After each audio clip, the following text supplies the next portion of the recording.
Tonight, I'm going to share something that will completely change how you think about your own peace and happiness. And it might surprise you to learn it comes from a 1,000-year-old Zen teaching that most people have never heard. Of whether you've arrived here desperately seeking better sleep, feeling overwhelmed by life's constant stress, or simply sensing there's something missing that you can't quite name. What you're about to discover has been quietly waiting for you all along. A teaching that has endured through centuries, whispering softly through time, ready for you in this moment. If it feels right, I'd love to know where in the world you're listening right now.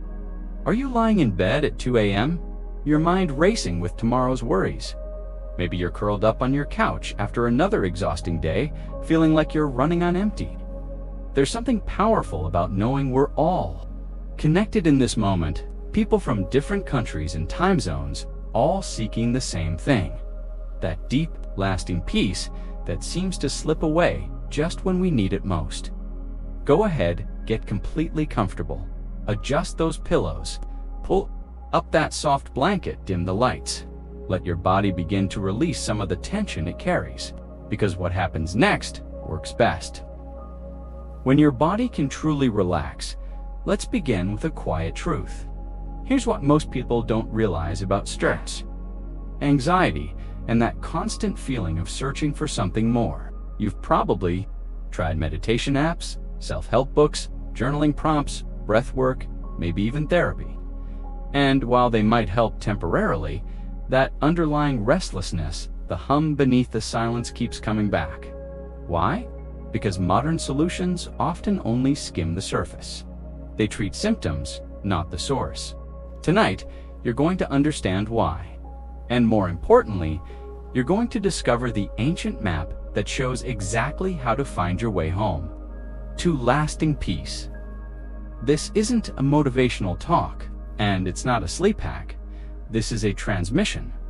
The teaching we're exploring together is called the 10 ox-herding pictures, and it's unlike anything you've encountered before. These aren't abstract religious concepts that require years of study.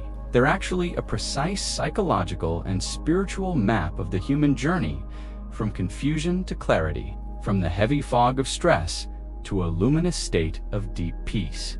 Every single person who has ever felt lost, overwhelmed, or like they're just going through the motions of life will recognize themselves in these 10 stages. And here's the part that might surprise you. You're already further along this path than you think. What makes this teaching so extraordinary is its profound simplicity. In a world drowning in complexity and endless choices, these ancient truths cut straight through the noise. They speak to something deep within you, that quiet knowing that there's more to life than what appears on the surface. More than the endless cycle of working, achieving, acquiring, and worrying. More than chasing happiness in things that never truly satisfy. As we walk through these 10 stages together over the next few hours, something beautiful is going to happen. Need to memorize anything. You don't need to take notes. You don't even need to stay awake for every word. Like rain softening parched earth, these teachings will gently work their way into your being, creating subtle shifts you might not even notice until days or weeks from now. About the metaphor at the heart of this teaching, the story unfolds through the image of an ox and an ox herder. And this isn't just poetic imagery, it's a brilliantly constructed psychological map. In ancient Asia, oxen were sacred creatures, powerful, vital to human survival. But they were also wild and unpredictable. In this metaphor, the ox represents something you might not even believe exists within you right now. Your true nature. That calm, wise, naturally content part of you that has been buried under years of noise, stress, trauma, expectations, and distraction. And the ox herder.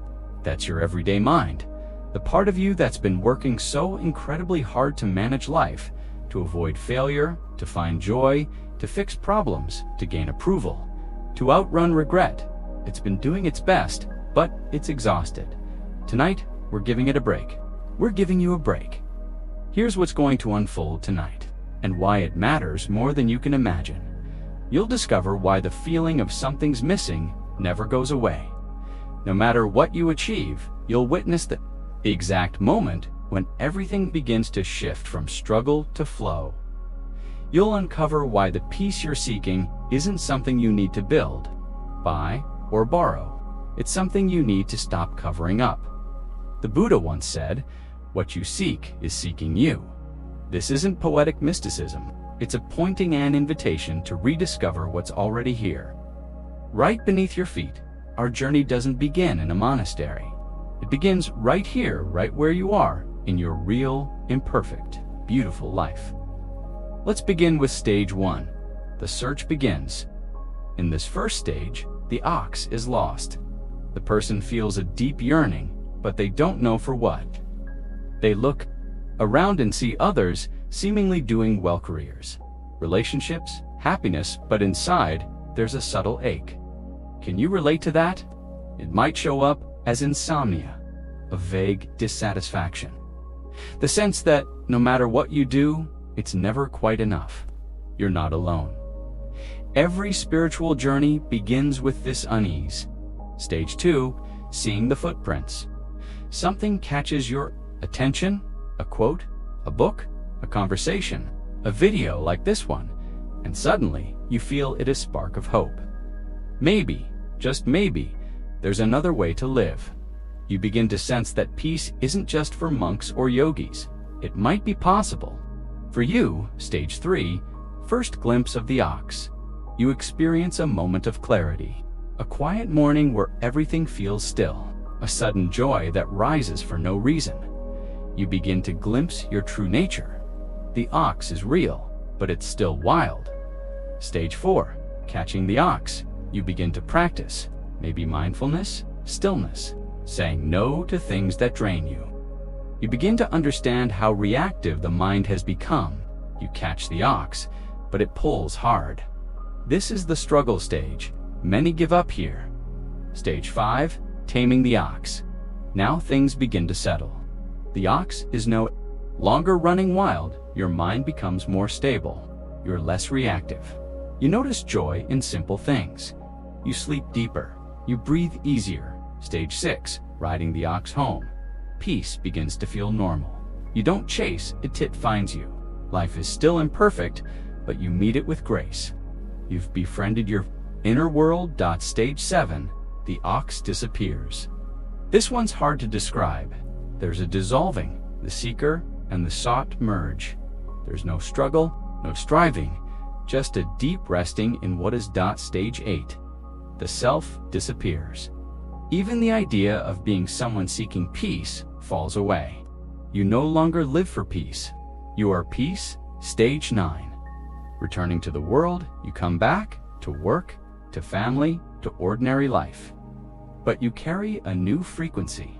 You are no longer ruled by the mind's noise. Stage 10, laughing with the butcher. You find joy in the messy, unpredictable human world. You laugh with strangers, help without preaching, love without clinging. You live, not as someone spiritual, but as someone real. And now, as your body begins to slow, let these images wash over you. There is nothing to force, just allow the ancient ox to come home. Allow your tired mind to rest. Let the deepest truth of this moment hold you, because what you seek, is already within you. Good night, sleep deeply, and may peace find you, now and always. The honeymoon is over. Our seeker, having glimpsed the magnificent ox in all its beauty and presence, now faces a sobering reality, one that no amount of spiritual reading or inspiring conversation could have adequately prepared them for. Ox, while no longer hiding in the shadows, has no intention of passively waiting to be approached.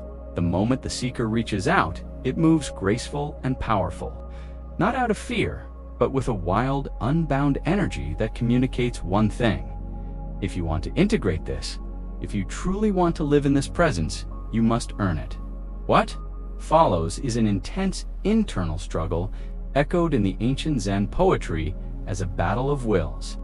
The ox's strength seems inexhaustible, galloping across elevated plateaus above the clouds one moment, plunging into deep tangled ravines the next.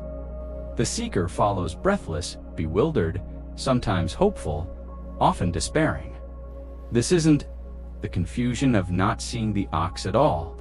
This is something more insidious. You've seen it, you know it exists, but you cannot seem to hold it. Every time you think you've arrived, every time peace, clarity, or a flash of awakening seems to settle, the ox bounds away again. If you've ever tried to develop a regular meditation practice, you know this terrain well. Maybe your first few sits were magical. Your breath seemed soft and luminous, your thoughts quieted, and a taste of profound stillness opened like a secret garden.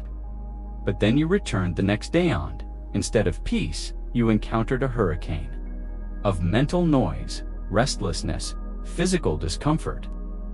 The ox that had seemed so near now feels impossibly distant. The same disillusionment happens when you try to bring these fleeting insights into your daily relationships. During a retreat or a contemplative walk, it's easy to feel universally compassionate, to believe you've transcended your reactive patterns. But then someone snaps at you in traffic. Your partner criticizes you in just the right tone to trigger. Your childhood wound or your boss undermines you in a meeting. Suddenly, your hard-won insights evaporate like mist in morning sun. This is the grind of integration. And this stage, this exhausting chase, is where many people stall on the path. Some give up entirely, dismissing their early experiences as illusions or flukes. Others become spiritual tourists, chasing after new teachers, new techniques, new high states of consciousness. Always searching, but never settling into the discipline required for true transformation. There are even teachers, particularly from certain Advaita or Krishnamurti-based lineages, who argue that effort itself is the problem. And in a way, they're right. The act of striving often reinforces the very ego structure one is trying to see beyond. How can a separate self possibly effort its way into the realization that there is no separate self? But here's the nuanced truth at the heart of Zen. While awakening is effortless in its essence, the path to stable recognition often requires effort. Because of the density of our conditioning, imagine your true nature as a magnificent mahogany table buried under layers of paint, varnish, grime, and wallpaper from decades past. Having a spiritual glimpse is like scratching off a small corner and glimpsing the gleaming wood beneath. You realize, says, this is what's always been here. But if you want to fully restore the table, you're going to have to strip layer after layer, patiently, mindfully, with the right tools and persistence. This is why the Buddha spoke of right effort as a crucial part of the Eightfold Path, not desperate striving, not grasping, but a steady, loving cultivation, tending soil, trusting that under the right conditions, flowers will bloom. The effort here is subtle. It's not about chasing an experience. It's about becoming deeply attuned to your own reactivity, distraction, emotional contraction, and gently, consistently bringing attention back to the spacious presence in which all of this arises. Job in this stage isn't to make the ox stop running. It's to learn how to walk step by patient step toward the stillness that never moves. Even when the ox appears to gallop. And what tools does Zen offer for this walk? Meditation, mindful breathing, compassionate self-inquiry, watching the breath without clinging, allowing emotions without judgment, returning again and again to the present moment. No matter how many times you leave, it's learning to stay. To stay present when your nervous system screams run, to stay open when your ego wants to defend, to stay soft when your heart wants to harden. You'll think you're making no progress. You'll have days when your practice feels flat, mechanical, even regressive. But if you persist, something astonishing begins to happen. You develop what could be called a spiritual immune system. You don't get less reactive, you recover more quickly. You don't never fall, you fall and rise with grace. Your center becomes more stable, less easily thrown. This is the real training of this stage. The ox will still move, but you'll begin to trust that it's not vanishing. It's simply leading you deeper, and you will become less interested in controlling the ox and more interested in understanding it. The training wheels of practice Zen understands that most seekers need structure. Before spontaneity, meditation, mantra, mindfulness, they are training wheels, not the destination. Just as a child uses supports before learning to balance naturally, so too does the spiritual seeker rely on forms until awareness can stand alone, unshaken. Eventually, just as a child forgets the moment they stopped wobbling and began to glide, you too will find your practice flowing without effort. But for now, repetition matters. The transformation of relationship as this stage deepens. Your inner work begins to reflect outwardly. You start to see your emotional triggers not as enemies, but as teachers. You begin to observe anger. Notice its heat without being consumed. You feel sadness, but something inside remains undisturbed. You witness anxiety, but now with space around it. Your relationships shift. You pause more often before reacting. You speak with greater care. You listen more deeply. You begin to sense that the ox isn't separate from you, that this wild power you're chasing may also be the very life force animating your being. Struggle as initiation. The struggle here is sacred. It refines you.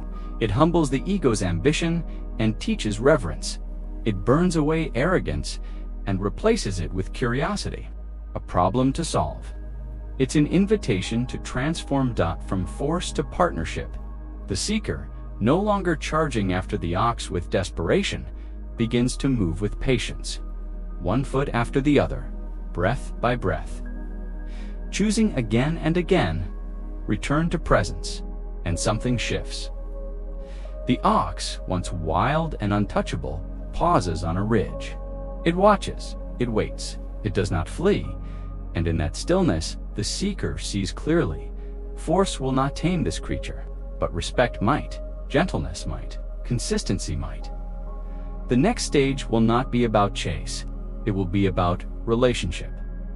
The ox is no longer just a metaphor, it is the living essence of your true nature, and your journey has only just begun.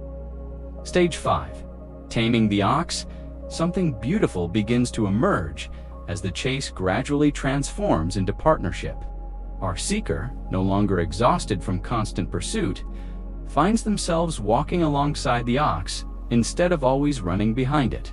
There's a shift, a subtle, profound transformation where the energy that once fueled effort now fuels harmony. The whip and rope are still there, still necessary at times when old patterns of distraction or reactivity threaten to pull them off course, but they're held lightly now, almost casually, like tools you keep nearby just in case, not weapons wielded in desperation. The ox, once unruly and elusive, has become what the ancient poem calls naturally gentle.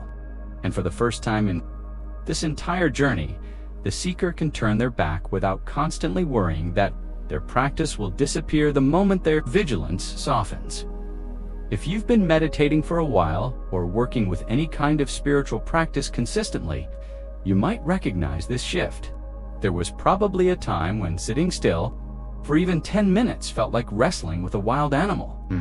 Your mind leaped from thought to thought, your body fidgeted in discomfort, and every moment demanded enormous effort just to stay present. But gradually, without fanfare, without announcements, something shifted. The same practice that once felt like forcing yourself to do something unnatural began to feel like coming home. Instead of having to fight for every moment of presence, you began to settle into awareness, like a tired person into a comfortable chair. This stage, in many traditions, is recognized as a major threshold. It represents what spiritual teachings often refer to as effortless effort, a paradoxical phrase that can only be understood through direct experience. The disciplines that once demanded willpower begin to express themselves naturally, organically. It's no longer about doing practice, it's about living it. Meditation stops being a discipline and starts feeling like nourishment, like drinking clear water when you're thirsty. Mindfulness becomes less of a technique and more of a way of being, like breathing. You don't have to remind yourself to breathe, and now, more often, you don't have to remind yourself to be present. Presence is simply there. In Buddhism, this is the maturation of what's called right mindfulness, not the strained attention of early practice, but the relaxed, grounded presence of someone who is no longer fighting reality. It's the difference between a beginner learning to ride a bicycle wobbling, flailing, focusing on every tiny adjustment, and someone who has internalized balance. At that point, you can ride without thinking, talk to a friend, take in the scenery, and still stay upright. Balance has become embodied wisdom. What's particularly transformative in this stage is the shift in your relationship with difficult emotions and life's inevitable challenges. Earlier, when anger, fear, or sorrow appeared, it felt like being attacked. These states seemed overwhelming, destabilizing. But now, these same emotions arise, like weather sometimes stormy, sometimes clear, but always temporary. They no longer threaten the stability of your awareness. You've developed emotional spaciousness, the ability to feel fully without drowning in what's felt. Emotions become guests rather than invaders. You recognize sadness when it visits, but it doesn't define you. Anger arises, but you don't become it. You can allow joy to fill you without becoming attached, knowing it too will pass. This emotional maturity changes how you relate to the people in your life. You become less defensive, more open. Criticism doesn't sting as sharply because your identity is no longer tied to being right. You can witness someone else's suffering without losing yourself in anxiety or the need to fix them. Compassion flows more freely. Not the compassion that tries hard to be kind, but the spontaneous tenderness that arises when we stop protecting ourselves. You see the suffering underneath someone's anger, the fear behind someone's cruelty. This doesn't mean becoming a passive doormat or losing your boundaries. In fact, boundaries become clearer, not harsher. They emerge from self-respect rather than fear. You know what is yours to carry and what isn't. You stop trying to rescue everyone because you understand the limits of your influence. You become a stable presence, not a reactive force. The poem says, "The rope is slack, the ox is tame." That slack rope doesn't mean neglect, it means trust. Trust in the ox. Yes, but more importantly, trust in yourself. Trust that your practice has ripened, that it will hold even when you're not constantly checking it. Your awareness is less brittle now, less in need of guarding. The watcher has become the watched. Spiritual maturity at this stage means knowing the difference between vigilance and presence. Vigilance is tense, exhausting. Presence is open, alert, and calm. This kind of mindfulness is like a candle flame in a windless room, steady, undisturbed. Your body reflects this shift too. Chronic tensions, soften shoulders drop, jaws unclench, bellies relax. Your breath deepens naturally. Not because you're trying to breathe differently, but because your nervous system no longer assumes the world is a threat. Sleep improves. The immune system functions better. Digestion often smooths out. It's as if the body, finally trusted, returns the favor. This new harmony affects your relationships in ways that feel miraculous. You listen more deeply. You're less quick to judge, less attached to being right. People sense you're calm. Arguments happen less often not because you've suppressed your opinions, but because you're not emotionally invested in proving them. And when conflict does arise, you meet it from a place of clarity rather than reaction. But this stage, for all its sweetness, has its dangers too. And one of the greatest is the illusion of completion. Because you've reached a state of balance, because the ox walks beside you now, it's tempting to think the journey is over. You've stopped seeking. You feel whole. What else is there? This is the subtle trap of spiritual complacency. Not an egoic arrogance, but a quiet assumption that you've arrived. This, the teaching warns, is still separation. As long as there is a you who is practicing, a you who has tamed the ox, the journey is not yet complete. The practitioner is still separate from the practice. It's like learning to play an instrument. At first, every note takes effort. Over time, it becomes fluid. But even the most skilled musician still plays music. True mastery arises when the music plays through them. No separation, no self-consciousness, just the spontaneous expression of the music itself. The same is true here. You have become skilled in practice, but there is still a practitioner. There is still a distinction between self and awakened nature. That distinction, however subtle, is what the next stages begin to dissolve. And yet, there is no need to rush forward. This stage, in and of itself, is a precious gift. It's the first real taste of freedom, not fleeting, not temporary, stable. You no longer chase peace, you live in it. And that peace is real. The seeker sits now in a sunlit meadow beside the ox, no longer pushing, no longer pulling. There's no sense of urgency, no longing for something else. It is enough. And in this enoughness, something stirs quietly, gently. A whisper in the heart, is there something more? Not something else to achieve, but something deeper to surrender to. The ox turns its head as if sensing the question, and slowly, almost imperceptibly, begins to walk not away, but toward home, and the seeker, sensing that the journey isn't over after all, rises without hesitation. They walk together, step by step, into what lies beyond effort and ease, beyond self and path, toward a home they never truly left, and yet are only now beginning to understand. The journey continues. Stage 6. Riding the ox home, the most extraordinary transformation unfolds when our seeker finally releases the need to control, to manage, to effortfully direct the unfolding of their journey. After all the struggles, all the discipline, all the doubt and yearning, there comes a moment of quiet surrender. Not the surrender of defeat, but the surrender of deep trust, with a breath that feels older than memory. The seeker mounts the ox, and everything changes. No longer chasing, no longer managing, no longer searching. The seeker and the ox, symbols of the conscious mind and the deeper awakened self, move together in unity. Their footsteps are not two but one, the rhythm steady and sure. There is no urgency, no agenda, no need to prove anything. Only the journey homeward and the realization that home is not a destination. It is a presence, a way of being remembered. The ancient Zen poem puts it simply: mounting the ox, slowly I return homeward. But this home is not a house or a sanctuary built from stone and wood. It is not a place in the world, but a place within. It is the quiet joy of resting in one's own being, of no longer needing to become anything else. Home is not where the journey ends, but where it finally begins in earnest, with full presence, without resistance. As the ox carries them forward, the seeker reaches for a flute they never knew they carried.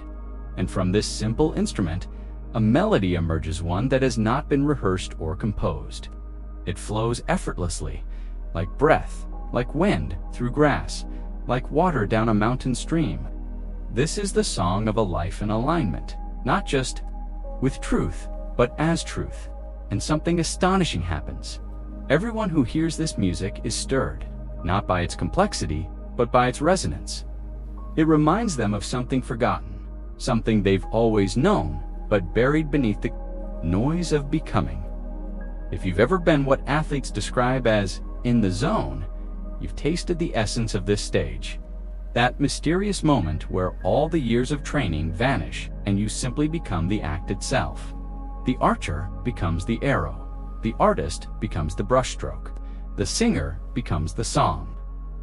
There is no self-consciousness, no inner critic, no second-guessing. There is only flow. But what sets this stage apart is that this flow is not confined to peak performance or exceptional moments. It permeates everything. Making tea, walking down a familiar path, holding someone's hand. Even the ordinary becomes radiant. The spiritual ego, the part that wants to be seen as awakened. or wise or compassionate begins to soften. There's no longer a need to prove anything or demonstrate progress. Life is not a performance, nor a test. It is simply the unfolding of presence. You do not need to try to be spiritual. You are spirit, breathing through form. This stage in Zen Buddhism is deeply aligned with the concept of right livelihood, not merely as avoiding harmful work, but as living in complete congruence with one's nature. Every action, whether teaching a class, washing dishes, or sitting in stillness, becomes an offering, not because it's forced or moralized, but because it arises naturally from the depth of being. You're not trying to help others in order to be good. Helpfulness arises spontaneously. You're not trying to impress others with your wisdom. Wisdom appears in the way you listen, the way you pause, the way you laugh. You become a quiet invitation to others, not by preaching or persuading, but by being like a child whose delight awakens the playfulness in everyone around them. Your presence becomes a mirror that reflects others back to their own center. The flute, in this ancient metaphor, is the voice of spontaneous expression. Music is mathematical. It is precise, structured, built on rules and patterns. And yet, the greatest music dissolves structure in freedom. It surprises and uplifts because it flows from mastery without effort. And so too with this stage. You are no longer trying to follow spiritual teachings. You have become the teaching itself. You're not thinking about what to say next. You're not calculating your responses. You are responding directly from the deep harmony between your individual being and the larger rhythm of existence. It's a kind of spiritual jazz improvisational, alive, deeply rooted, and completely free. You might still engage in formal practice prayer study, but it no longer feels like effort. It's not a means to an end.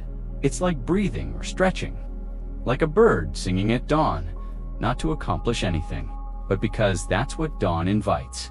The boundary between practice and life dissolves. You don't sit to meditate. Your whole day becomes meditation.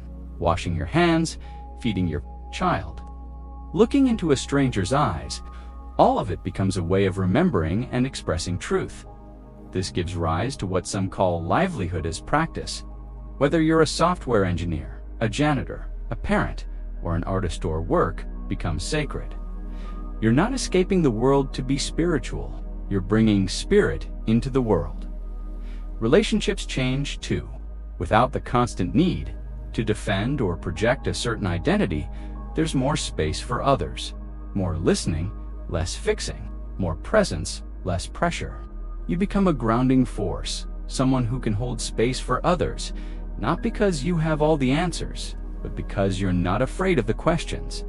People might say you've changed, but they can't quite explain how. You're calmer, more open, less reactive, more fully yourself.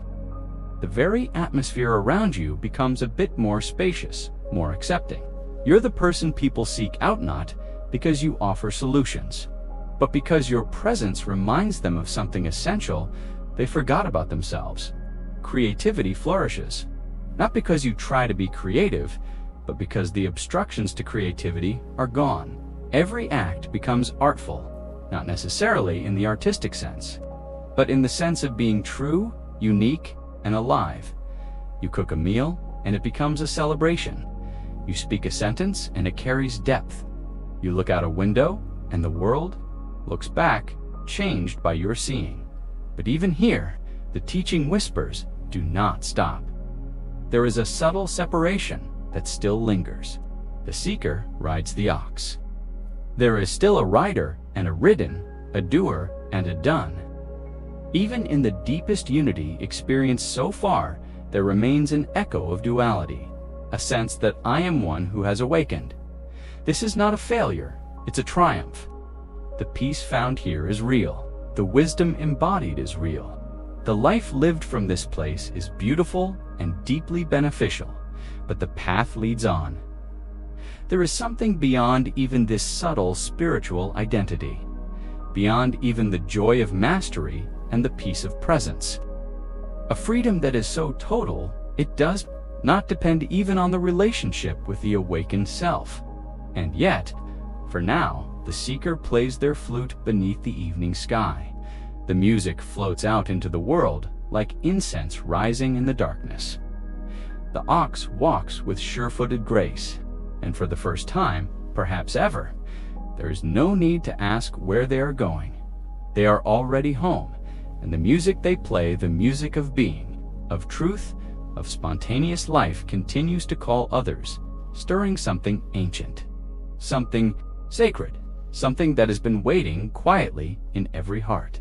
But even as the song drifts upward into the stars, another question begins to form, silent, patient, and quietly inevitable. Who is the one playing the flute, and is the music separate from the player? That question, too, will be answered, but not with words. The path continues. Stage 7. The ox transcended the journey that began in confusion and desperation, has now led the seeker to the most unexpected destination of Anat, to a distant realm of bliss. Not to an ultimate mountaintop of spiritual vision, but to the quiet, almost unspeakable realization that they have always been home. The ox, that great symbol of awakening, no longer needs to be chased, tamed, or even ridden. It stands at peace beside the seeker in a luminous dawn that seems to radiate from nowhere and everywhere all at once. There's no more striving, no more guidance, no more separation. For the first time in the entire journey, both the seeker and the ox are still. The ancient verse says it simply: astride the ox, I reach home. I am serene. The ox too can rest. The dawn has come. But this serenity is not the cessation of struggle after hard labor. It is not a reward granted to the seeker after years of effort. It is the clear and unmistakable recognition that the effort was never necessary in the first place. Home was never far away. Peace was never a prize. Awakening was never separate from what they already were. This stage represents the collapse of the spiritual search, not its failure, but its complete fulfillment. Everything that was done, the striving, the discipline, the self-inquiry, has served its purpose, not by delivering the seeker to some extraordinary peak experience, but by exhausting the false assumptions that made the seeking seem necessary. It's like finally discovering that the keys you've been frantically searching for were in your pocket the entire time. Or like realizing the glasses you've been looking for are already on your face. The seeker finally understands. There was nothing to find, and no one outside of awareness itself to find it. They lay down the whip and the rope tools once vital.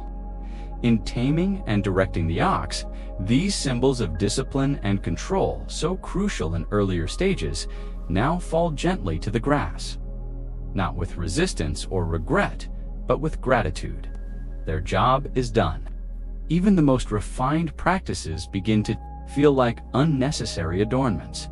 Not wrong, not discarded, but no longer essential. This is the threshold of what Zen calls the great death, not the physical end of life, but the death of the spiritual self, the dissolution of the identity of the one who seeks. The seeker sees clearly that what they were seeking was never separate from what they already are. The mind quiets not because it's been forcibly silenced, but because there's nothing left to say. There is no longer a path, because there is no longer a traveler, no longer a technique, because there is no longer someone who needs to master it, no longer a goal, because what has been discovered is beyond beginning or end. In Buddhism, this is the realization of non-attachment in its most subtle and profound form. It's not about withdrawing from life or cutting off emotions. It's not the cold neutrality some mistake for equanimity. Rather, it's the natural lightness that arises when you stop clinging to experience. Stop identifying with the roles. You play even the role of the awakened one. Zen Master Joshu's famous reply captures this beautifully. When asked, "What would you give someone who comes with nothing?" he said, "I would tell them to cast it away. Even nothing emptiness itself can become a possession. Even enlightenment can be something clung to."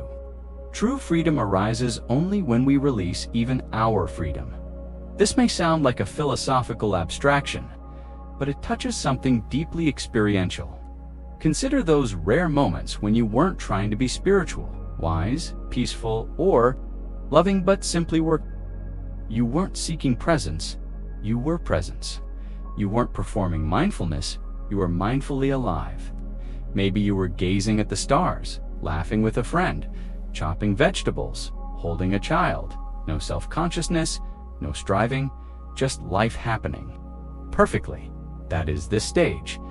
And yet, paradoxically, all the forms, all the language, all the effort that brought you here are not rejected.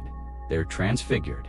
The teachings are not seen as false, but as skillful means that were never meant to be permanent. Like scaffolding around a building, they were vital while the structure was being built, but now they obscured the view.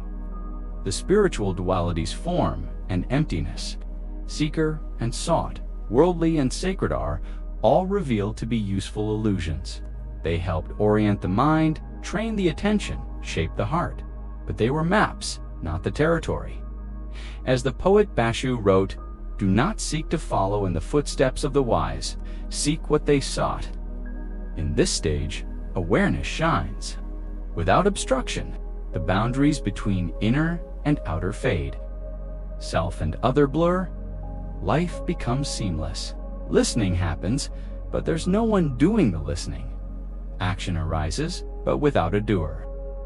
Thought appears and dissolves, like ripples on a pond. Emotions move through like weather across a sky that no longer identifies with storm or sunshine. The mind-body complex doesn't disappear, simply takes its proper place as a luminous appearance within awareness. You walk, but there's no longer a you doing the walking. You speak, but words arise from silence, not from identity. You love, not from attachment or need, but from an overflowing fullness that asks for nothing in return. Meister Eckhart wrote, "The eye with which I see God is the same eye with which God sees me. There is no longer a gap between observer and observed, no distance between self and source. Experience becomes non-dual, not as a theory, but as a lived reality. And yet, this is not a state that needs to be maintained. There's no struggle to hold on to insight, no anxiety about backsliding. Even that concern has evaporated. What remains is what has always been the groundless ground of being, ever present, ever free. This freedom is not ecstatic, it is not dramatic, it is not some permanent high. It is astonishingly ordinary, and that ordinariness is its glory. Dishes, walking the dog, answering emails each moment is fully itself, unclouded by projections or resistance. Life becomes both radiant and unremarkable. There is nothing to prove, nothing to defend, nothing to fix, nothing to transcend. And yet, paradoxically, everything is sacred. This is what the tradition means by enlightenment without an enlightened person. No individual gets credit for this realization, no badge of attainment, no identity to wear. It's like light pouring through a window, clear, selfless, revealing everything it touches without needing recognition. Compassion arises naturally here, not as a moral duty, but as the spontaneous expression of what you are. You no longer need to try to be kind, because there's nothing in the way of kindness. No agenda, no division, just love flowing from the vastness of being into the particularities of life. But even this sublime realization carries a whisper of limitation. For as long as there's the subtle sense of dwelling in realization, of having attained something, however sacred, there remains a trace of separation. And so the journey continues, not as a search, but as a subtle deepening, not as effort, but as surrender, not toward something, but into the already here-ness of existence. What lies beyond even the peace of this stage is the final dissolution of all spiritual identity. A disappearance so complete it leaves no trace. A vanishing so total that what remains can't even be called awakening. But for now, the seeker rests, the ox rests. The light of dawn spreads across the field. There is no next step to take, no path to follow, no goal to reach. There is only this, the silent, radiant, ever-present now. And yet, as the flute lies quietly in the grass, as the wind stirs the leaves, as the stillness deepens into something so intimate it almost vanishes, something new begins to stir. Not a new search, not a new effort, but the faint suggestion of a truth so simple, so complete, that it escapes even the most refined spiritual language. The next stage is not about going further, it's about disappearing more completely into what has always been, where even the joy of resting in presence begins to fall away, where no one remains to be awake. Only awakening itself, unpossessed, unbound, unending. And so, without fanfare, the next stage begins to reveal itself, not as a task to be undertaken, but as the quiet dissolution of everything that once needed to be done. Stage 7. The ox transcended the journey that began in confusion and desperation, has now led the seeker to the most unexpected destination of Anat, to a distant realm of bliss. Not to an ultimate mountaintop of spiritual vision, but to the quiet, almost unspeakable realization that they have always been home. The ox, that great symbol of awakening, no longer needs to be chased, tamed, or even ridden. It stands at peace beside the seeker in a luminous dawn that seems to radiate from nowhere and everywhere all at once. There's no more striving, no more guidance, no more separation. For the first time in the entire journey, both the seeker and the ox are still.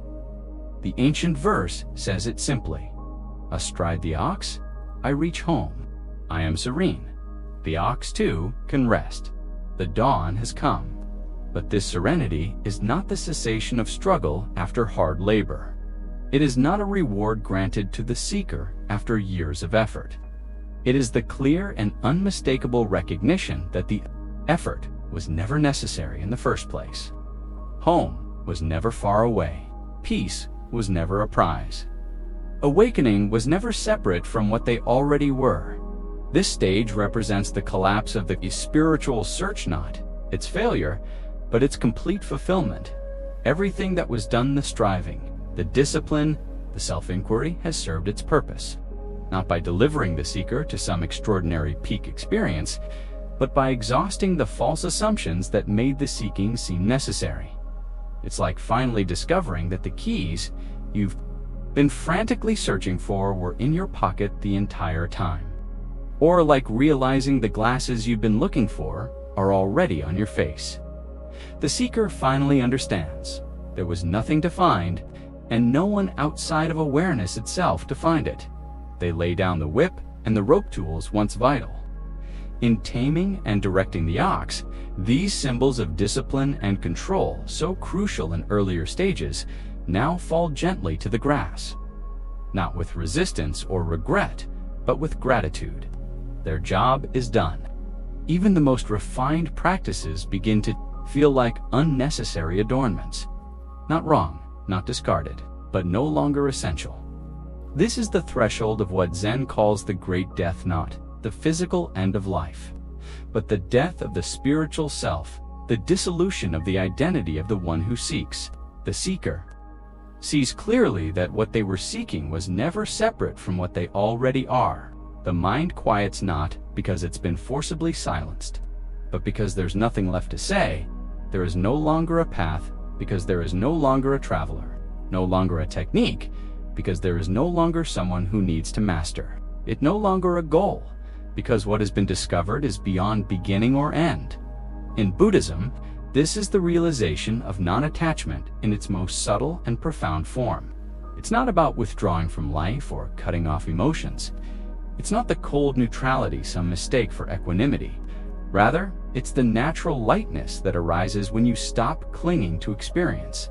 Stop identifying with the roles. You play even the role of the awakened one.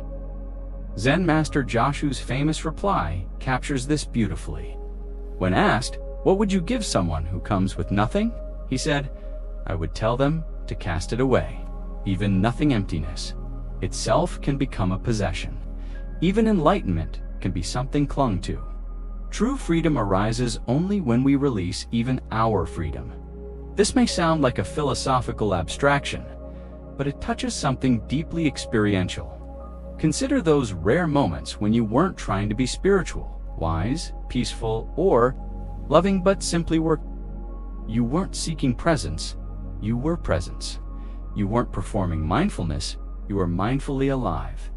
Maybe you were gazing at the stars, laughing with a friend, chopping vegetables, holding a child. No self-consciousness, no striving, just life happening. Perfectly. That is this stage. And yet, paradoxically, all the forms, all the language, all the effort that brought you here are not rejected. They're transfigured. The teachings are not seen as false, but as skillful means that were never meant to be permanent. Like scaffolding around a building, they were vital while the structure was being built, but now they obscured the view. The spiritual dualities, form and emptiness, seeker and sought, worldly and sacred, are all revealed to be useful illusions. They helped orient the mind, train the attention, shape the heart, but they were maps, not the territory. As the poet Basho wrote, "Do not seek to follow in the footsteps of the wise, seek what they sought." In this stage, awareness shines. Without obstruction, the boundaries between inner and outer fade. Self and other blur. Life becomes seamless. Listening happens, but there's no one doing the listening. Action arises, but without a doer. Thought appears and dissolves, like ripples on a pond. Emotions move through like weather across a sky that no longer identifies with storm or sunshine. The mind-body complex doesn't disappear, simply takes its proper place as a luminous appearance within awareness. You walk, but there's no longer a you doing the walking. You speak, but words arise from silence, not from identity. You love, not from attachment or need, but from an overflowing fullness that asks for nothing in return. Meister Eckhart wrote, "The eye with which I see God is the same eye with which God sees me." There is no longer a gap between observer and observed, no distance between self and source. Experience becomes non-dual, not as a theory, but as a lived reality. And yet, this is not a state that needs to be maintained. There's no struggle to hold on to insight, no anxiety about backsliding. Even that concern has evaporated. What remains is what has always been the groundless ground of being. Ever present, ever free. This freedom is not ecstatic, it is not dramatic, it is not some permanent high. It is astonishingly ordinary, and that ordinariness is its glory. Dishes, walking the dog, answering emails each moment is fully itself, unclouded by projections or resistance. Life becomes both radiant and unremarkable. There is nothing to prove, nothing to defend, nothing to fix, nothing to transcend. And yet, paradoxically, everything is sacred. This is what the tradition means by enlightenment without an enlightened person. No individual gets credit for this realization. No badge of attainment, no identity to wear. It's like light pouring through a window, clear, selfless, revealing everything it touches without needing recognition. Compassion arises naturally here, not as a moral duty, but as the spontaneous expression of what you are. You no longer need to try to be kind, because there's nothing in the way of kindness. No agenda, no division, just love flowing from the vastness of being into the particularities of life. But even this sublime realization carries a whisper of limitation. For as long as there's the subtle sense of dwelling in realization, of having attained something, however sacred, there remains a trace of separation. And so the journey continues, not as a search, but as a subtle deepening, not as effort, but as surrender, not toward something, but into the already here-ness of existence. What lies beyond even the peace of this stage is the final dissolution of all spiritual identity. A disappearance so complete it leaves no trace. A vanishing so total that what remains can't even be called awakening. But for now, the seeker rests, the ox rests. The light of dawn spreads across the field. There is no next step to take, no path to follow, no goal to reach. There is only this, the silent, radiant, ever-present now. And yet, as the flute lies quietly in the grass, as the wind stirs the leaves, as the stillness deepens into something so intimate it almost vanishes, something new begins to stir. Not a new search, not a new effort, but the faint suggestion of a truth so simple, so complete, that it escapes even the most refined spiritual language. The next stage is not about going further, it's about disappearing more completely into what has always been, where even the joy of resting in presence begins to fall away, where no one remains to be awake, only awakening itself, unpossessed, unbound, unending. And so, without fanfare, the next stage begins to reveal itself, not as a task to be undertaken, but as the quiet dissolution of everything that once needed to be done. What happens when even the most refined spiritual experiences dissolve into something so vast, so intimately simple, that language can only circle around it like the moon around the earth, casting gentle reflections but never landing? The journey, which began with the wild chase for the oxta symbolic representation of our true nature, has come to its quietest, most paradoxical turning. The seeker, the ox, the rope, the whip, even the concept of a path or progression dissolve into what the ancient poem calls no thing. This is not nothing in the sense of absence, but rather nothing, a reality so fundamental that it has no definable shape or identity, no separateness to give it distinction. Yet it is the very ground of all appearance, the silence beneath every sound, the canvas behind every painting, the stillness that frames even the most dynamic moment. If you've ever stood by the ocean at night, the salt wind brushing your skin, the stars scattered like fire across the vast dome above, and in a flash, felt yourself utterly vanish into that incomprehensible magnitude, you may have brushed up against the threshold of this stage, or maybe it was subtler, in deep meditation, when the breath became so soft that you no longer knew if it was moving, when the edges of the body blurred and you couldn't tell if you were inside or outside, person or presence, self or space. Or maybe you've been listening to a piece of music so heartbreakingly beautiful that for a moment, time stopped and there was only music, not a listener. Not even listening, they are glimpses of a deeper truth, that all distinctions between subject and object, seeker and sought, form and formlessness, are constructed overlays on a seamless field of awareness. They are footprints in the snow that vanish with the dawn. The Zen poem for this stage says, "This heaven is so vast, no message can stain it. How may a snowflake exist in a raging fire?" What does this mean? It means that what is seen here, the pure, uncontaminated nature of being, is so vast, so transparent, so free, that no thought, no experience, no identity, no trauma, no insight, no moment of glory or despair can touch it. Like trying to paint a message on the sky with smoke. Every attempt fades instantly into the spaciousness it cannot bind. You cannot mark this awareness. You cannot grasp it. You cannot define it. You cannot become it, because it is what you have always already been. Before the story of you began, experiencing emptiness, Buddhism often uses the term nyat, emptiness, not to mean voidness or absence, but to describe the boundless, interdependent, formless nature of reality. Emptiness is not the lack of something, it is the lack of separateness, the absence of inherent solidity. And within that absence, everything becomes possible. You are washing the dishes, and suddenly the idea of a you doing anything vanishes.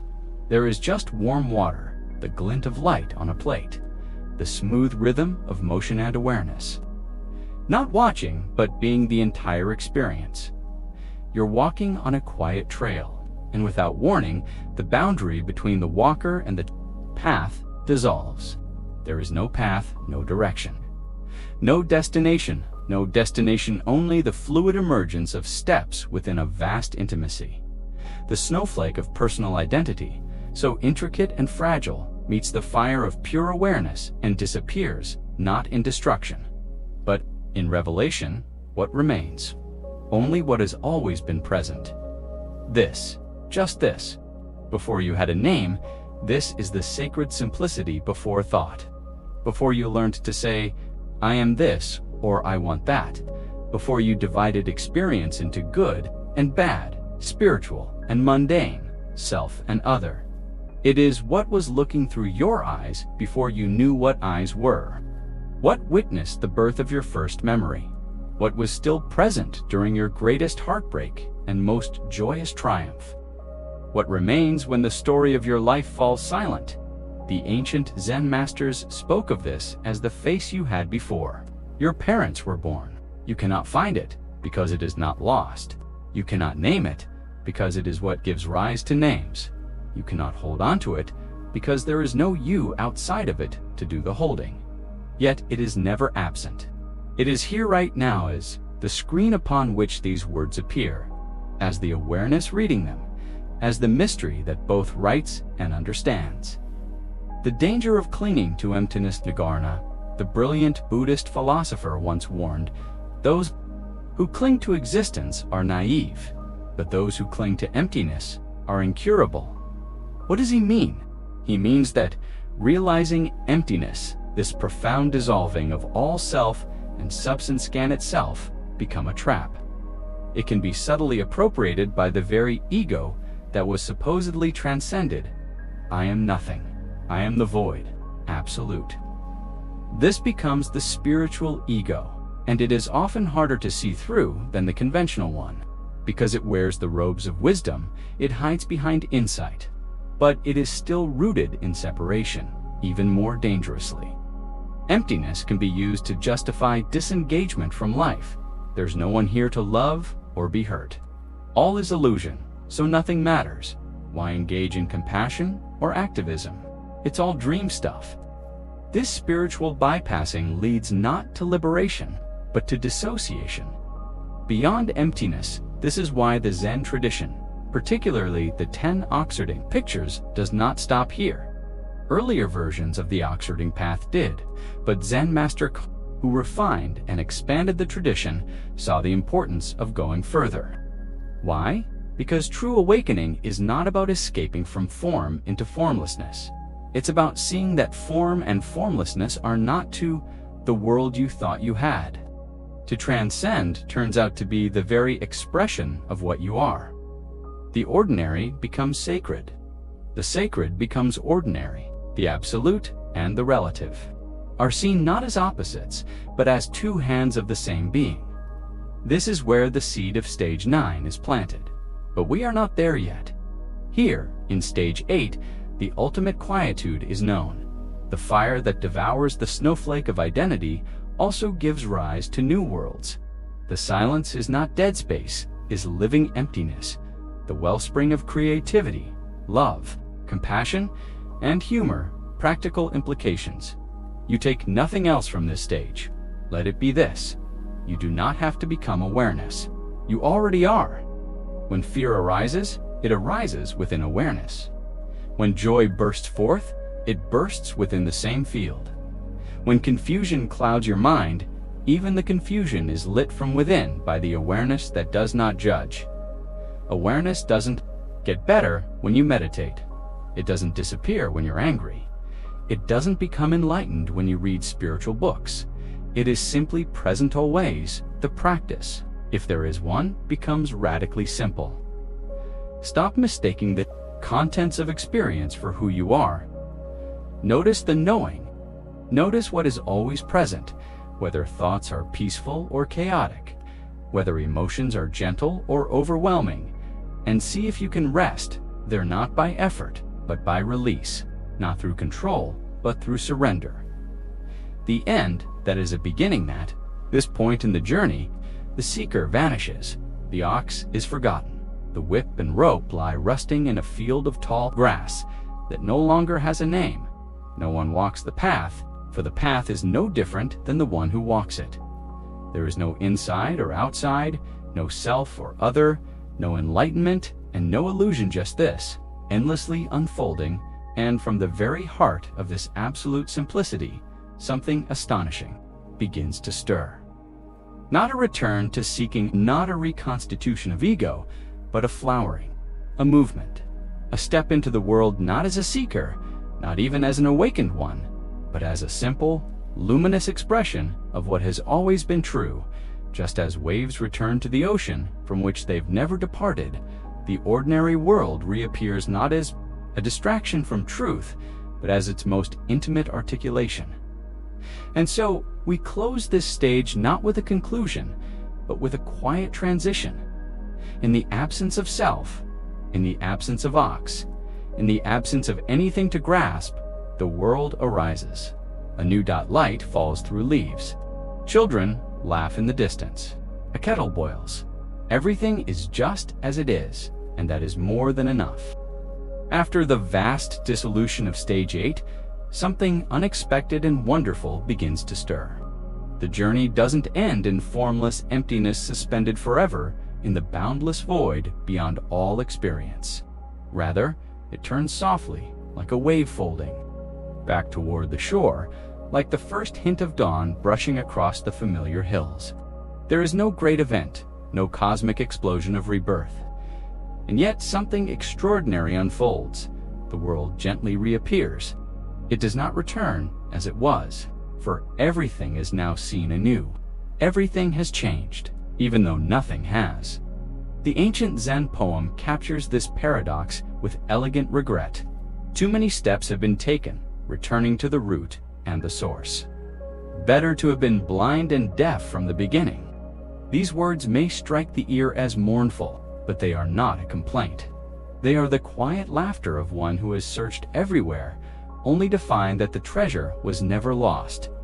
It's like spending all day tearing apart the house looking for your glasses only to find them perched on your head.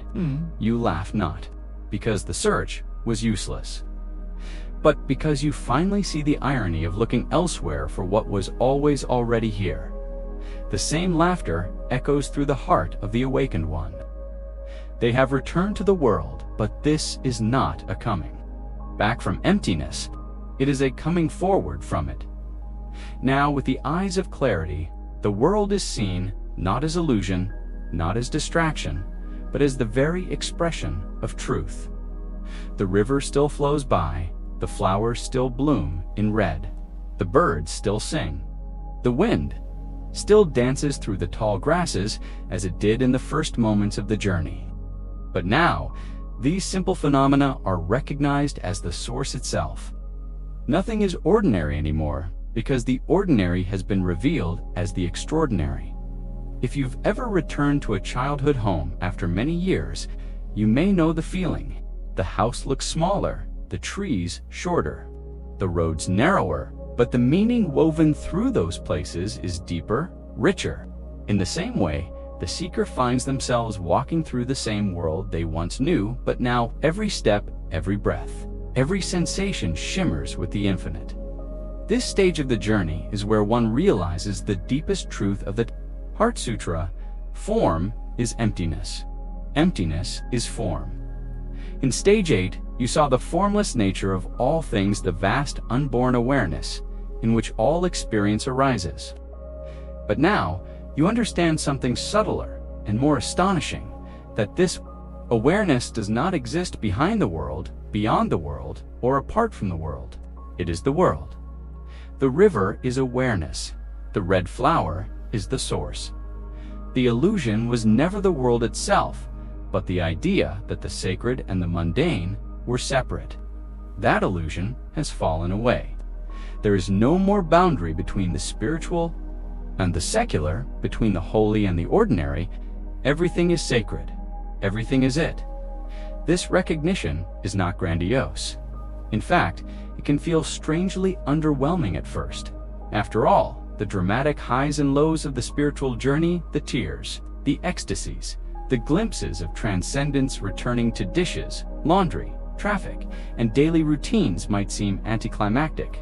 But that's the whole point. You don't need fireworks anymore. The miracle is already happening. It always was. To wash a dish is to feel the heat of the water, the texture of the sponge, the simple grace of presence. To fold laundry is to engage with the beauty of fabric, motion, and care. To talk with a friend, to listen deeply, to feel the humanness between youths is no longer a distraction from truth. It is truth. The Zen poem speaks of dwelling in one's true abode, unconcerned with and without. This is not detachment. In the cold or aloof sense, it is ease. You no longer grasp for spiritual experiences. You no longer monitor your mind to check whether you're awake enough. There is a profound simplicity to this stage, a quiet, settled completeness. Everything is okay, even when it's not. That's the paradox of peace. All the great teachers were pointing here not to some far-off heaven, not to a special state of consciousness, but to this cup of tea, this breath, this heartbeat. What you were seeking wasn't hidden, it was simply overlooked. T.S. Eliot said it best, "We shall not cease from exploration." And the end of all our exploring will be to arrive where we started and know the place for the first time. There has been no real journey, no real transformation, no becoming, only the gradual clearing away of confusion. The mirror was never broken, just dusty. This stage also reframes everything that came before. Your spiritual seeking, which once felt like a burden or a flaw, is now seen as part of the dance. You didn't go astray. You weren't lost. You were being led in ways you couldn't have understood at the time. All your mistakes, all your fears, all the times you felt separate from truth, they were not failures. They were the way home. They were how truth explored itself through you. The seeker was the sought. The struggle was grace in disguise. This is not a metaphor. It's a direct insight. The entire universe was conspiring, moment by moment, to reveal what was always true. There is no shame in the journey, no wrong turn, only love unfolding itself in every experience. And from this understanding arises a compassion deeper than any moral obligation. Not a compassion for others, but a compassion.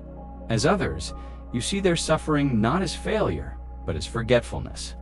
You know because you too forgot, you were them. You are them. This is why judgment becomes impossible. You can no longer see anyone as outside of the source, even when they act in ignorance. Ignorance itself is just the source temporarily veiling itself from itself. Suffering is love trying to remember itself.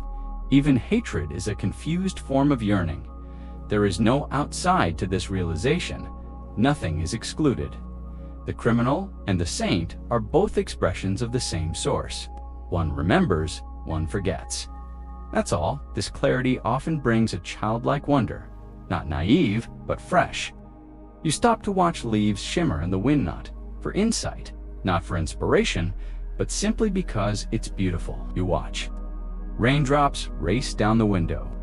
You listen to the creak of the floorboards. The world has become your temple, not as a place of worship, but as the living body of what you are. People sometimes ask, but how does this help in real life? How does it make a difference? The answer is, completely. When you know that peace is your nature, not a state to be achieved, your entire relationship with difficulty changes. Problems still arise, of course. The body still ages. Loved ones still die. The world still contains injustice and sorrow. But none of this can shake your foundation. You are not the wave. You are the ocean. You respond to pain from depth, not from desperation. You move through life from abundance, not lack.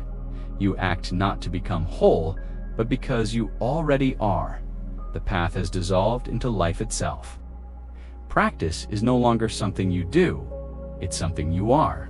Whether sitting in meditation, or laughing with a friend, or changing a flat tie Ritz, all the same presence, all the same source. The river flows on. The weird flowers still bloom. Awareness continues its eternal play. But now the play is conscious. The dancer knows the dance. The seeker has become the source. The source has become the world. And so the seeker stands quietly by the flowing river. Not waiting, not striving, simply being.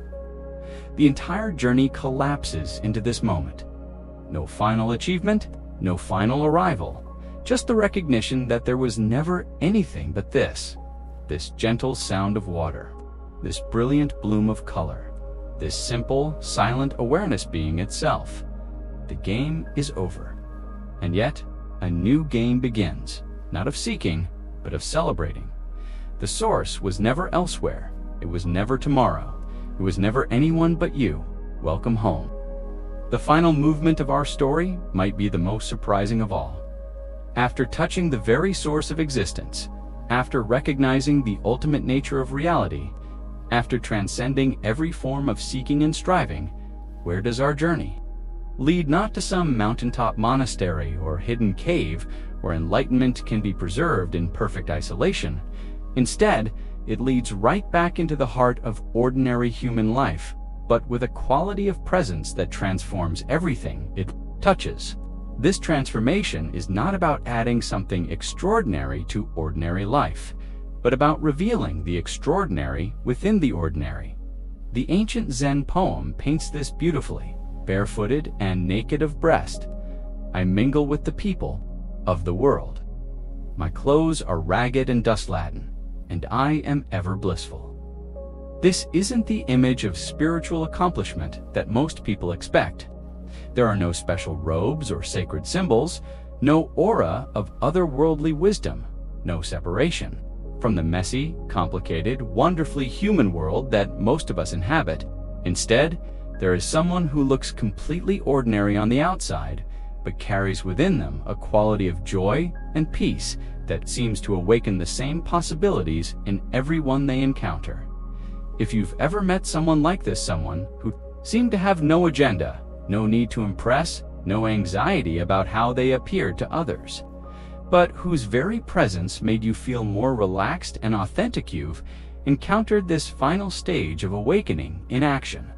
They might have been a checkout clerk who somehow made standing in line feel like a moment of genuine human connection, or a teacher who created a classroom atmosphere where every student felt safe to be curious and make mistakes, or simply a friend who had that rare quality of being completely present during conversations, making you feel like you were the most interesting person in the world. This represents what spiritual traditions call embodied awakening, the integration of ultimate realization with the full embrace of human existence. It's one thing to recognize your true nature during meditation or in moments of spiritual insight. It's quite another to live from that recognition while dealing with traffic jams, difficult relationships, work pressures, health challenges, and all the other realities that make up a human life. The description of being barefooted and naked of breast points to a profound simplicity that goes much deeper than just wearing simple clothes. This is someone who has stopped trying to present a particular image to the world, stopped marketing themselves as spiritual or wise or special in any way. They've become so comfortable with who they really are that they no longer need to hide behind roles or personas or achievements. Like a child who hasn't yet learned to be self-conscious, they interact with the world with complete authenticity. Without calculating how they're being perceived or what impression they're making, Christ spoke directly to this quality when he told his followers, "Unless you change and become like little children, you will never enter the kingdom of heaven." This isn't about becoming naive or irresponsible, but about recovering the natural openness, curiosity, and unself-conscious authenticity that children embody before they learn to worry about status and image. Watch a healthy child at play, and you'll see someone who is completely absorbed in whatever they're doing, finding wonder in the simplest things, responding to each moment with fresh enthusiasm rather than predetermined expectations. This final stage of spiritual development is essentially about becoming this kind of person again. Wise from experience, but simple in heart. The ragged clothes mentioned in the poem don't necessarily mean poverty. though they might. More importantly, they represent someone who has completely let go of using external things to define their worth or communicate their status. Whether they're wearing expensive clothes or thrift store finds, driving a luxury car or riding the bus, living in a mansion or a tiny apartment, their sense of well-being and identity remains completely unaffected by these externals. They've discovered something so fulfilling within themselves that the endless game of acquisition and status that drives most of society has simply lost its appeal. But here's what makes this stage so remarkable. Despite appearing completely ordinary, even unremarkable, these people have an almost magical effect on everyone around them. The poem says, "They use no magic to extend life, yet before me the dead trees become alive." This points to one of the most beautiful mysteries of human existence. How someone who has found genuine peace and authenticity within themselves naturally awakens those same qualities in others without trying to do anything at all. You might have experienced this phenomenon yourself. Perhaps you've been around someone who is so genuinely comfortable with themselves that you found yourself relaxing defenses you didn't even know you were carrying. Or you've encountered someone whose natural joy and presence reminded you of possibilities within yourself that you'd forgotten were there. They weren't trying to teach you anything or fix you or improve you. They were simply being themselves. But something about their way of being in the world awakened something dormant in you, like a tuning fork causing another tuning fork to vibrate at the same frequency. The tradition speaks of this as teaching through being rather than through words. When someone has truly integrated their awakening into everyday life, their very presence becomes a teaching not because they're trying to enlighten anyone, but because authenticity and peace are naturally contagious. When you're around someone who has stopped pretending, stopped performing, stopped trying to be anything other than who they are, it gives you permission to do the same. When you encounter someone who has found genuine contentment within themselves, it reminds you that such contentment is possible for you too. The great meditation teacher, Chogyam Trungpa, described this beautifully. Its action is like the moon reflecting in 100 bowls of water.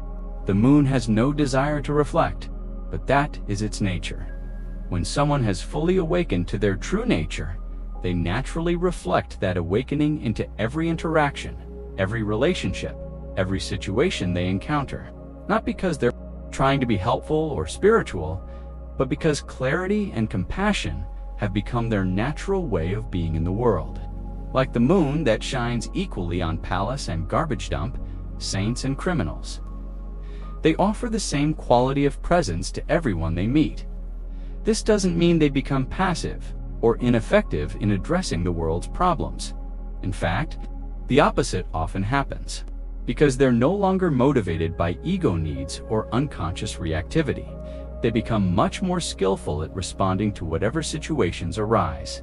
They can engage with conflict without getting lost in drama, offer help without getting drained by others' problems, and speak truth without being attached to whether anyone listens. Their actions arise from wisdom and love rather than from fear or the need to prove anything, making them naturally more effective at whatever they choose to do. The ancient commentary mentions that such a person is found in company with wine bibbers and butchers. He and they are all converted into Buddhas. This points to something radical about this final stage. There's no sense of spiritual superiority, no need to surround oneself only with other awakened people or supposedly pure environments, regardless of their behavior, beliefs, or life circumstances. They can sit comfortably with the homeless person on the street corner and the CEO in the boardroom, finding the same essential humanity in both. This quality of unconditional acceptance doesn't mean becoming a doormat or failing to maintain healthy boundaries.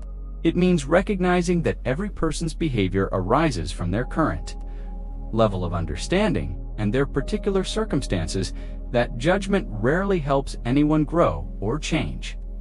When you truly understand that everyone is doing the best they can from their current perspective, it becomes natural to respond with compassion rather than criticism, understanding rather than condemnation. This doesn't make you naive about harmful behavior, but it allows you to address problems from love rather than from anger or fear. Fyodor Dostoevsky once wrote that the soul is healed by being with children, and this points to exactly what happens when you encounter someone who has reached this final stage of development. Their lack of agenda or pretense that reminds you of your own original nature, covered over by social conditioning and psychological defenses. Spending time with them is healing, not because they're trying to heal you, but because their authenticity awakens your own authenticity. The circle of the entire journey. Remember how this story began with someone feeling lost and confused, searching desperately for something they couldn't name, exhausted from trying to find happiness in all the wrong places. Now, after traveling through all 10 stages, they've returned to ordinary human life, but with a quality of presence that transforms the ordinary into the sacred. They're not different from other people in any external way, but they've discovered the source of peace and joy that exists within everyone, and their very being reminds others that this same discovery is available to them. The final fruit of all spiritual seeking isn't some exotic state of consciousness or supernatural ability. It's simply becoming a fully authentic human being who has stopped pretending, stopped performing, stopped trying to be anyone other than who they really are. This sounds simple, but it's actually extraordinarily rare and precious. Most people spend their entire lives wearing masks, playing roles, trying to live up to images of who they think they should be. Someone who has genuinely let go of all that pretense and learned to live from their authentic nature becomes a gift to everyone they encounter. This is why the tradition calls this stage the return to society rather than the retreat from it. True awakening doesn't separate you from the world. It allows you to engage with the world more fully, more lovingly, more skillfully than ever before. You're no longer protecting yourself from life's challenges because you know that nothing can ultimately threaten what you really are. You're no longer trying to get something from other people because you've found the source of fulfillment within yourself. This freedom allows you to show up in relationships and situations with a quality of presence that serves everyone involved. The journey that began with desperate seeking ends with effortless being. The person who once pushed aside tall grass, searching for something they couldn't name, now walks among people barefoot and blissful, causing dead trees to bloom simply by being authentically themselves. They've discovered that what they were seeking all along wasn't somewhere else. It was who they already were, hidden beneath layers of conditioning and confusion. And now, by living from that recognition, they naturally awaken the same possibility in everyone whose life they touch. Our story ends not with some dramatic spiritual climax, but with the most profound ordinariness imaginable. Someone completely at peace with themselves, completely comfortable in their own skin, the world with no agenda except to be authentically present to whatever arises. Children laugh when they see them coming. Strangers find themselves smiling for no reason they can explain. And somehow, in ways both subtle and mysterious, the world becomes a little brighter, a little kinder, a little more awake simply. They're in it. This is the ultimate fruit of the spiritual journey. Not escape from humanity, but the full flowering of what it means to be human. In the end, they are neither seeking nor found, neither student nor teacher, neither ordinary nor enlightened. They are simply and completely themselves. And that turns out to be the greatest gift anyone can offer to the world. Every journey begins with a whisper. It may not be loud, dramatic, or even obvious, but it is their quiet tug in the heart. A pause between breaths. This whisper marks the beginning of the spiritual path. It is the call of the seeker. In Buddhist and Zen traditions, this is known as the initial stirring of Bodhisattva mind that aspires to awakening. While many people live their lives unaware of the deeper truths of existence, the seeker feels something is missing. It could come through suffering, through beauty, or through an unexplainable yearning. However it comes, for others, it arrives in silence, a sunset, too beautiful to ignore, the sound of a bird at dawn, or an unshakable emptiness that no pleasure can fill. The seeker starts to see through the illusion of permanence. Everything they once chased, possessions, praise, suddenly feels hollow. Why does nothing bring lasting satisfaction?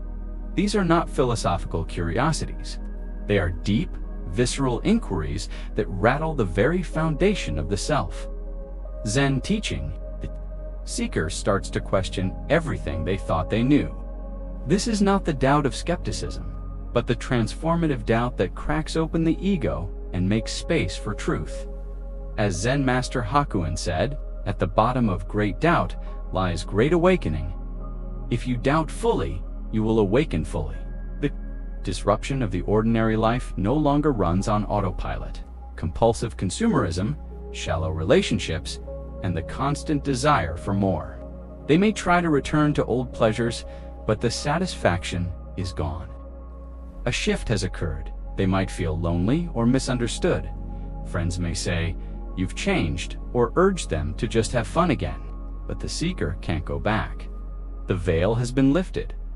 Early signs of the seeker's awakening: a desire for solitude or silence, losing interest in gossip, conflict, or status, being drawn to nature, philosophy, or spiritual literature, questioning long-held beliefs, feeling a pull toward meditation, yoga, or mindfulness. These are all signs that the inner seeker has emerged. Like a seed that knows to reach for light, the seeker is being drawn toward truth. A modern parable, the mirror in the attic there. Once was a young woman named Ilara who lived in a city of endless noise. Her life was full parties, promotions, and people, but her heart felt strangely empty. One day, while cleaning her grandmother's attic, she discovered an old, dust-covered mirror. When she wiped it clean, she saw not just her reflection, but something behind it, a vast open field under a sky filled with stars. For a moment, she felt herself dissolve into that expanse. Then it was gone. Haunted by the glimpse, she tried everything to recreate it. Nothing worked, so she began reading. She found Zen koans, Buddhist sutras, and meditated daily. Slowly, she started to understand the seeker has caught a glimpse of truth, and life will never be the same. The pain and beauty of this stage there is great beauty in this awakening, but also sorrow. You begin to realize that much of life is built on illusion roles, labels, identities. There may be grief, as though saying goodbye to a version of yourself that never really existed. But this grief is sacred. It prepares the heart to be open. And with this openness comes the beginning of real transformation. Practices for the new. Seeker 1. Journaling. Write about your feelings, questions, and realizations. Let your soul speak. 2. Silence. Spend at least 10 minutes a day in silence.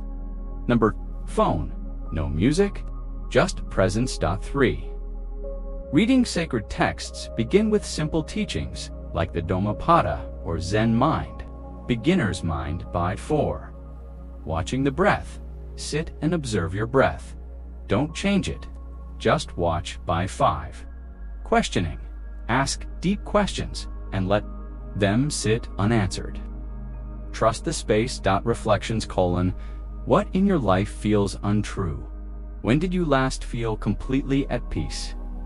What are you afraid you might find if you go deeper? Words from the masters. You must find the place inside yourself where nothing is impossible. Deepak Chopra, don't seek the truth, just drop your opinions. Zen Master Sengzan. In the beginner's mind, there are many possibilities. In the expert's mind, there are few. Shenru, Suzuki metaphor. The sleeper awakens him. Imagine you are dreaming, you are drowning, you're struggling, choking, panicking. Suddenly, you wake up. You're in bed, safe, breathing. The struggle was never real. This is what the seeker feels in flashes. They realize much of life's suffering is self-created. Not because they're weak, but because they've forgotten who they truly are. Key understanding: the seeker does not yet have answers.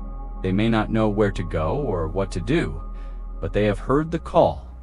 that is enough. From this moment on, the universe begins to conspire in their favor.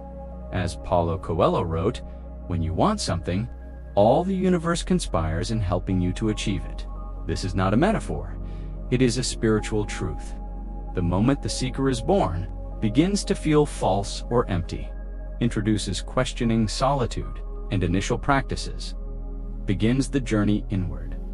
Final words: you are not alone. Every awakened being began as a seeker. Even the Buddha once sat beneath the Bodhi tree, not as a master, but as someone desperate to end suffering. The call of the seeker is the first step toward freedom. Do not rush it. Honor this sacred stage. Let it bloom. You are on the path. You have always been on the path. Welcome home. The seeker has now awakened to their yearning. The world they once embraced unconditionally has lost its glamour. The discontent that once gnawed quietly has now become a persistent echo within. That echo leads them to seek, and in their search, they find the teachings. This is the moment the traveler discovers a map. Not a definitive road, but something resembling guidance. It might arrive as a sacred book gifted by a stranger, a serendipitous encounter with a monk, or a video watched late at night that speaks directly to their soul. These encounters feel destined, as if the universe had been waiting for them to arrive. What are these teachings? At this stage, the seeker usually comes across the foundational teachings of Buddhism, the Four Noble Truths. Life involves suffering, dukkha. The cause of suffering is attachment, craving. There is a way out of suffering. The way out is the Eightfold Path. The Eightfold Path: right, view right, intention right, speech right, action right, livelihood right, effort right, mindfulness right, concentration. These teachings are not just philosophical. They are blueprints for freedom. Zen moment. In Zen, the seeker may be introduced two concepts in seemingly paradoxical ways, through koans, riddles, stories, and silence. A master may not explain truth. They may instead give the student a question that eats away at their assumptions. Example: koan. What is the sound of one hand clapping? This may seem absurd to the intellectual mind, but it shatters logical boundaries and forces the seeker into deeper reflection. The role of the teacher at this point: the seeker may encounter a spiritual teacher or guide. This individual doesn't have to be a robed monk on a mountaintop. The teacher could be a friend, a book, a stranger, or even a moment of overwhelming stillness. The purpose of the teacher is to act as a mirror, not to give answers, but to help the seeker learn, to see clearly. Teaching versus conditioning here, the seeker begins to unlearn. The conditioning of society, family, religion, and culture starts to be questioned. Is this belief really mine? Why do I react this way? Who told me this is how life should be? Practice introduced. Meditation, the core of the teachings, is experiential. The seeker is introduced to meditation not as an exotic ritual, but as a way to observe the mind and return to presence. Simple breath meditation is often the beginning. Sit comfortably, close the eyes, focus on the breath, watch thoughts arise, and let them go. In the beginning, this seems impossible. The mind chatters, the body fidgets, but slowly something shifts. The space between thoughts lengthens. The observer becomes more pronounced. Modern parallel: think of the mind as a wild horse. You don't tame it with force. You sit beside it quietly day after day until it begins to trust your presence. The temptation of romanticizing the path. At this point, many seekers fall into a trap, idealizing spirituality. They collect books, quotes, rituals, and symbols. Their identity subtly shifts from ordinary person to spiritual seeker. But true teaching warns against this ego. Zen especially emphasizes simplicity. When hungry, eat. When tired, sleep. Spirituality isn't performance, it's presence. Expanded story: The Pilgrim and the Stone underscore a woman named Mira had long felt a thirst for something greater. One evening, she stumbled upon a dusty little bookshop tucked between two towering buildings. Inside, she found a book titled The Mind Like Moonlight. As she read it, was as if someone had written the words directly from her soul. She sought out the author and discovered he taught silent retreats in the hills nearby. After months of saving and planning, she finally arrived. On the third day of silence, overwhelmed by stillness and frustration, she broke her vow and asked him, "What should I do?" With all these thoughts, he handed her a smooth river stone and said, "Hold this, let it teach you." She stared at him, confused, but she did as told for 3 days. She held the stone in her pocket. She noticed how its coolness mirrored her agitation, how its stillness contrasted with her mental storms. Slowly, she began to understand. She didn't need to fight the mind. She needed to observe it like she did the stone. That was her first real teaching. Underscore quotes to guide the seeker. When the mind is nowhere, it is everywhere. 1,000 teachers, 1,000 paths, but all end in silence. The finger pointing at the moon is not the moon. Obstacles in this stage: attachment to the teacher or teaching, confusion between knowledge and wisdom, trying to attain enlightenment rather than be present. Daily practice: sit quietly for 10 minutes. Watch your breath. Each time your mind wanders, gently say, thinking, and return. Before sleep, reflect. What teaching did I encounter today? Guided questions: which teachings resonate with me? Which ones challenge me? Do I truly listen to my teacher, or only to what aligns with my beliefs? Can I hold teachings lightly, like a lantern, rather than clutching them like a sword? Transformation: in this stage, by the end of stage 2, the seeker has found guidance through teachings or teachers, begun a meditation or mindfulness practice, started deconstructing false capacities and cultural conditioning, felt the first moments of inner stillness, experienced glimpses of non-dual awareness. A Zen teaching on study. To study Buddhism is to study the self. To study the self is to forget the self.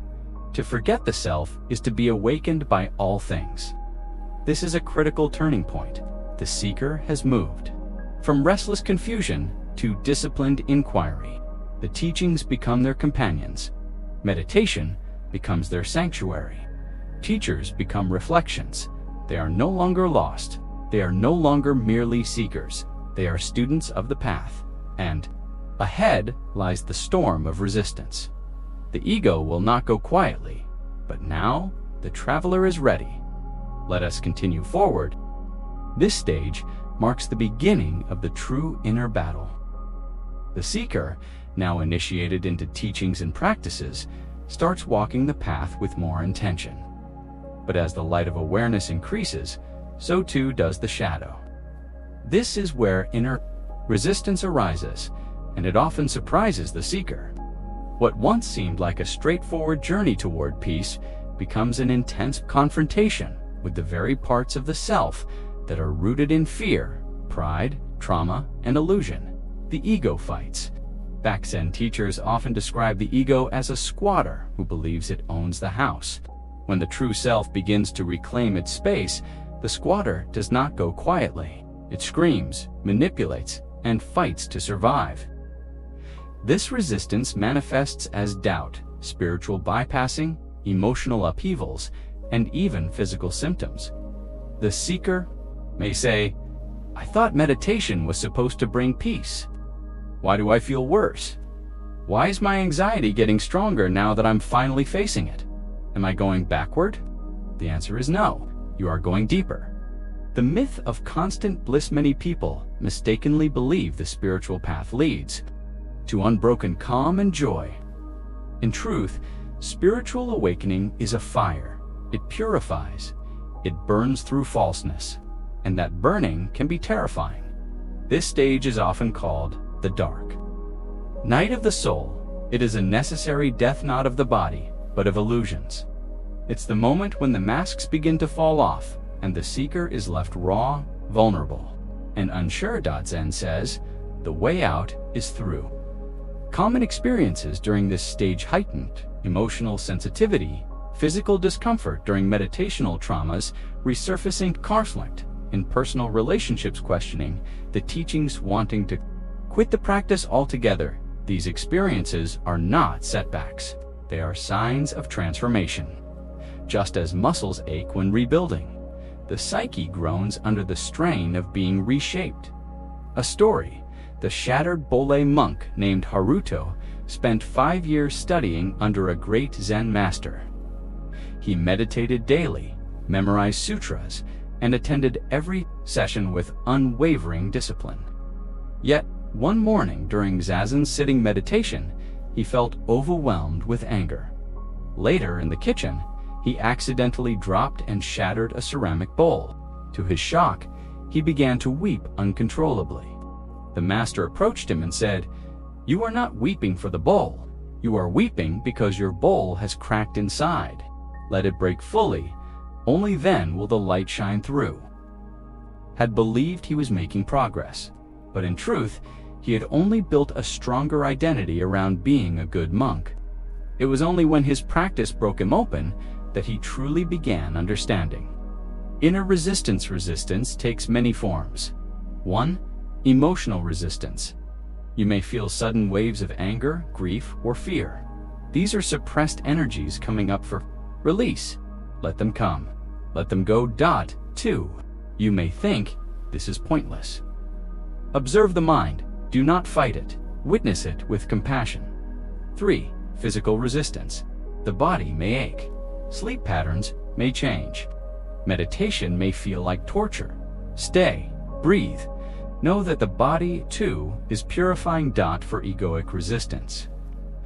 The ego will try to seduce you back into distraction, pride, or spiritual superiority. Watch it gently. Laugh at its tricks. Practice during this stage loving-kindness, meditation, metta, direct compassion toward yourself.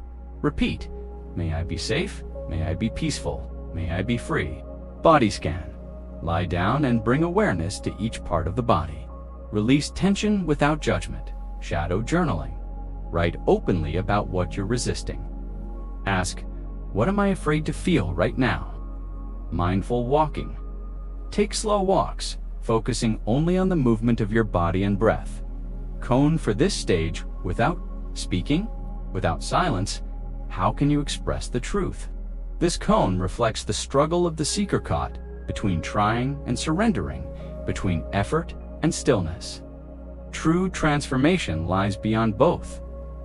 Zen analogy: stirring the muddy water when you first begin meditation. The mind is like a pond with mud settled at the bottom. As you sit, the stillness stirs that mud upward. Suddenly, your water is cloudy. This does not mean your practice is failing. It means the impurities are being seen. With time, the water will clear again. This time, truly. Encouragement from the masters: as gold is purified by fire, so is the self purified by suffering. What is in the way is the way. You are not broken. You are breaking open. Dangers in this stage: spiritual bypassing, using spiritual practices to avoid dealing with trauma, isolation, believing no one understands, and withdrawing, comparing journeys, feeling inadequate because others seem further ahead. Avoid these traps by returning to presence. Do not measure yourself. Do not rush. This is the work of a lifetime, a personal reflection exercise. Sit quietly and ask, where in my life am I feeling the most resistance? Place your hand on your heart and say aloud, it's okay to feel this. I am not alone. Breathe into that place for 3 minutes without trying to change anything. Repeat this daily. The beauty of this stage, though painful, this stage is precious. It is where the false self begins to dissolve. It is where the heart cracks open. It is where humility, compassion, and authenticity are born. As Rumi said, the wound is the place where the light enters you. You are not regressing. You are being reborn. Letting go eventually, the seeker realizes. The goal is not to become a perfect meditator or to escape pain, but to be fully present with whatever arises. This surrender is not defeat, it is grace. Let go, or be dragged. Zen proverb summary of stage 3. Struggle and resistance arises because the ego fears annihilation. This stage is marked by emotional, mental, physical, and spiritual upheaval. True purification begins here. Practices should center on compassion and witnessing. The way forward is through acceptance, not escape. Final words: if you find yourself in this stage, take heart. Every awakened master has walked through this fire. You are not doing it wrong. You are not weak. You are waking up. Stay the course. Breathe. Trust the unfolding beyond. This struggle lies the first glimpse of real liberation. The light is near. There comes a moment in the seeker's path when, after long nights of struggle, a crack appears in the tightly constructed wall of perception. The illusions that once shaped reality begin to tremble, not from a violent collapse, but a gentle unveiling. The veil doesn't rip all at once. Instead, it flutters, revealing brief yet powerful flashes of what lies beyond. This is the fourth stage of awakening. Glimpses of truth. These glimpses are not always dramatic. There is no thunder, no voice from the sky, no burning bush. Rather, they come in silence, like a breath you didn't know you were holding. They come while sitting quietly under a tree, watching the sunlight filter through leaves. Or during a deep exhale after meditation, when time seems to pause, and for a moment, the mind stops. There is no need, no grasping, no fear. There is only presence. The nature of glimpses. The Zen tradition often describes these moments with the word satori, a flash of enlightenment, sudden insight into the nature of things. Satori is not full enlightenment, but it is a door. It shows what is possible. It whispers, "This is what you truly are." These glimpses can come through various means, through meditation. When the mind grows quiet enough to see its own workings, through loss. When the ego is temporarily shattered and something deeper rushes in, through beauty. When the world becomes so still and radiant that you remember something eternal, through teaching. When the words of a sage pierce directly through illusion. A story: the bamboo leaf. There was once a young monk named Ray who had been meditating in solitude for months. Frustrated with his lack of progress, he sought the counsel of his master. "I see nothing, hear nothing, feel nothing, but the same thoughts spinning endlessly," Ray said. "I feel further from truth than ever." His master simply nodded, then handed Ray a bowl of water. "Place this under the bamboo grove. Sit and observe until you understand." Ray did as instructed. For hours, nothing happened. Then, as the wind rustled through the grove, a single bamboo leaf fell and landed in the bowl, sending tiny ripples across the surface. In that moment, Ray saw clearly. The leaf was thought. The ripple was suffering. The still water was awareness. He returned to the master, silent, and the master smiled. "Now," he said, "you begin." The paradox of glimpses. The danger of glimpses lies in clinging. Many seekers taste this truth and immediately begin chasing it. They want to recreate the moment. They meditate harder, seek more teachings, search for that high again. But the moment is not the goal. It is a signpost. The path is not to reproduce the glimpse, but to integrate its truth into daily living. Zen reminds us, before enlightenment, chop wood, carry water. After enlightenment, chop wood, carry water. What has changed is not the task, but the awareness doing the task, recognizing. A glimpse, you will know a glimpse by its quality. It is not emotion, though it may stir deep feeling. It is not thought, though it may bring clarity. It is a profound silence that rests beneath experienza, recognition of unity in the midst of separation. You may feel a sense of timelessness, experience, an overwhelming peace or joy without cause. Notice the boundaries between self and other dissolving. See the world with new eyes as if reborn. Yet the moment passes, and this too is important. For glimpses are not permanent. They do not stay They arrive as a gift and leave as a test. Can you remain grounded after the glimpse fades? Can you walk the path without demanding to see again? The role of the teacher at this stage, the teacher becomes even more essential. A true teacher will not inflate your glimpse into an ego achievement. They will not say, "You have arrived." They will say, "Good. Now begin the real work," because after the glimpse comes the long path of embodiment. The teacher will help you stay humble, to avoid the trap of spiritual pride. They will challenge you to deepen, to integrate, to purify. They will remind you what was revealed in a flash must now be walked with every step. Practices to cultivate receptivity.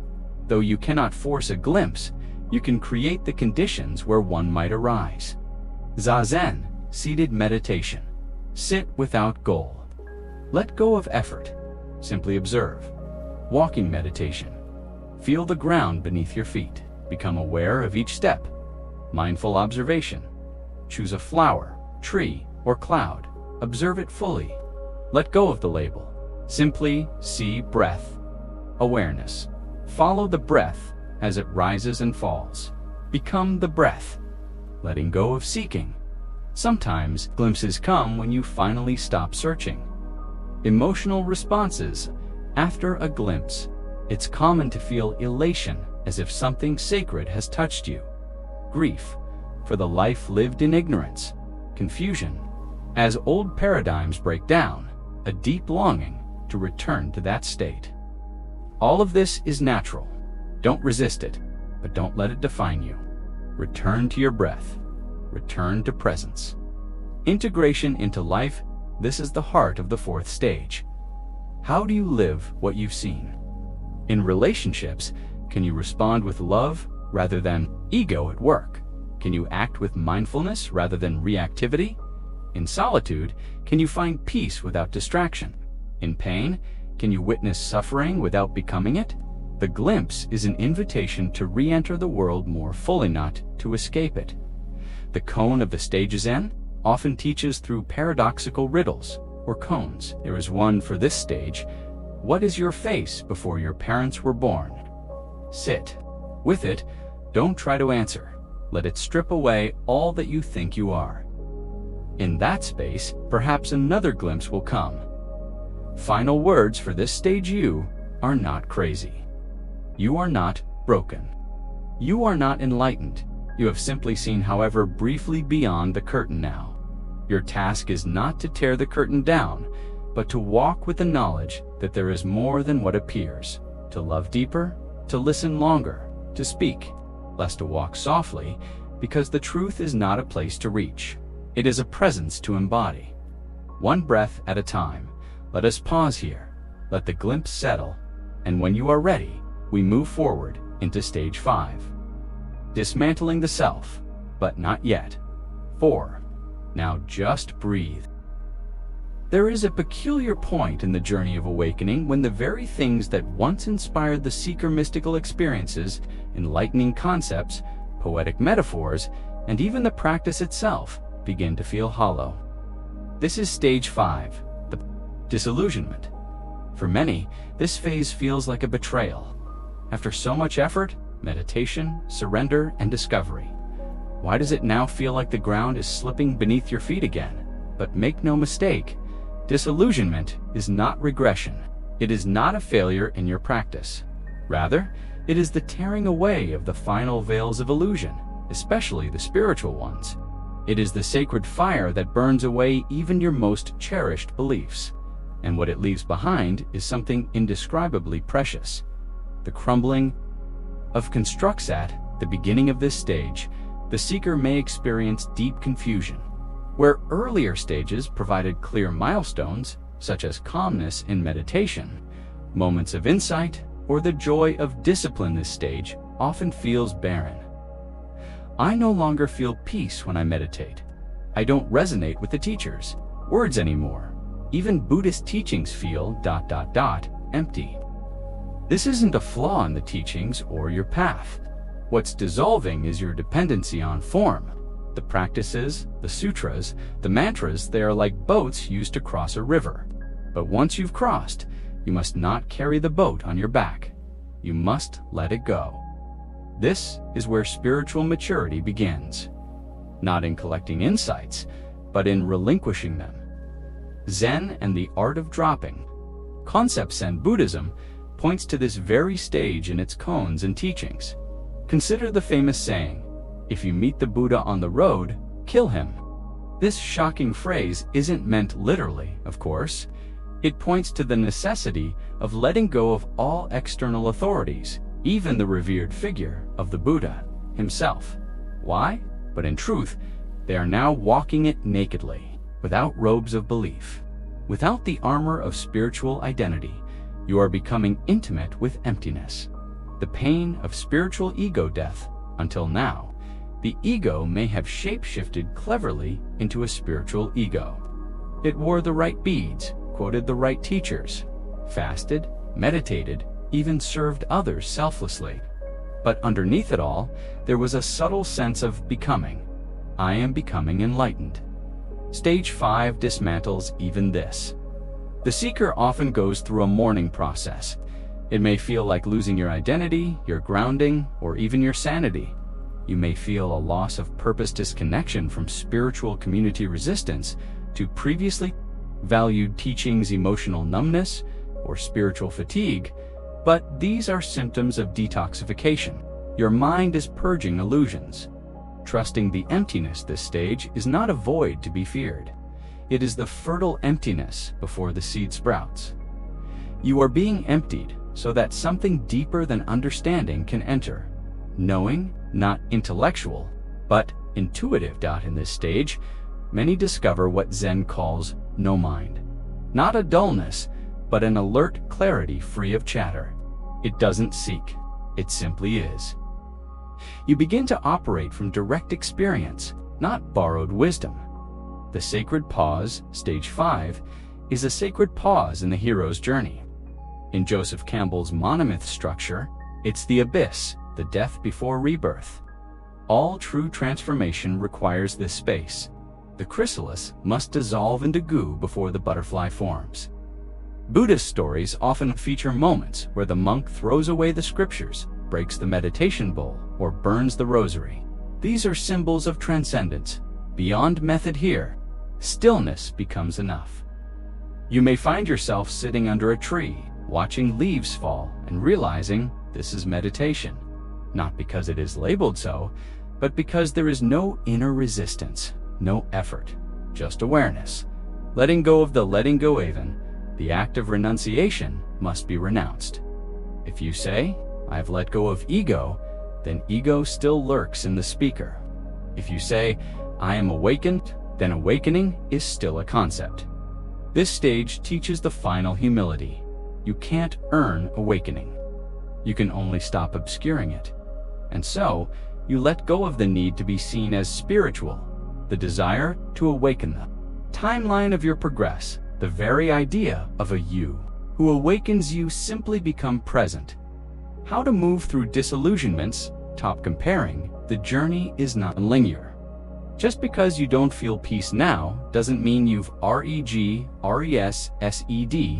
Be gentle. This is not a failure. It's a natural and necessary stage. Be kind to yourself. Sit without expectation. Let meditation be like watching the ocean. You're not there to catch fish, just to observe the waves. Journal the emptiness. Write about your disillusionment.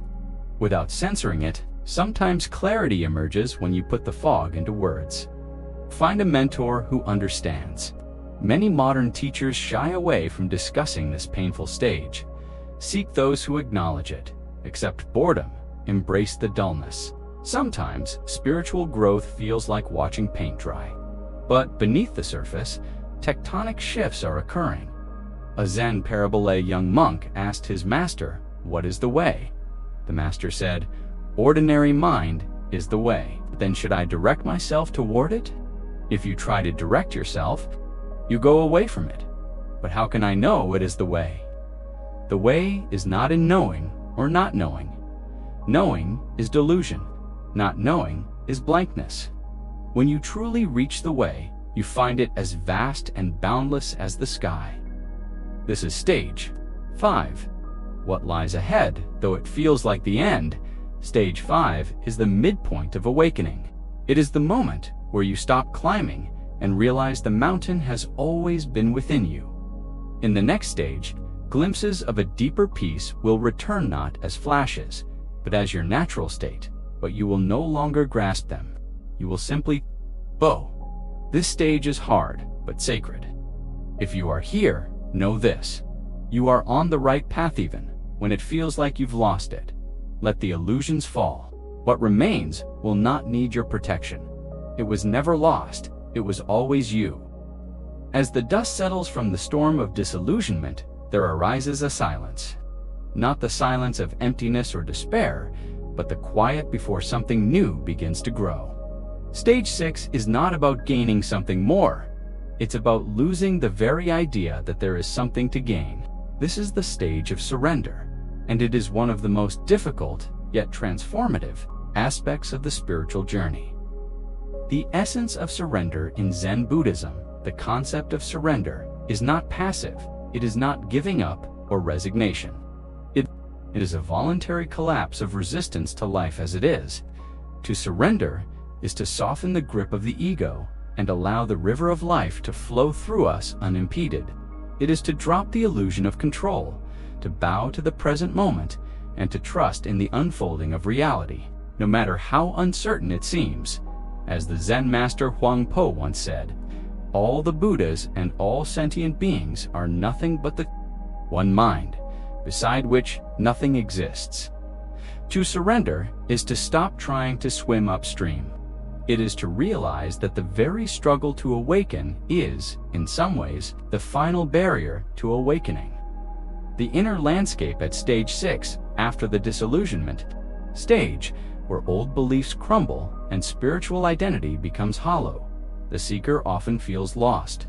But it is precisely in this sense of groundlessness that the opportunity for real surrender arises.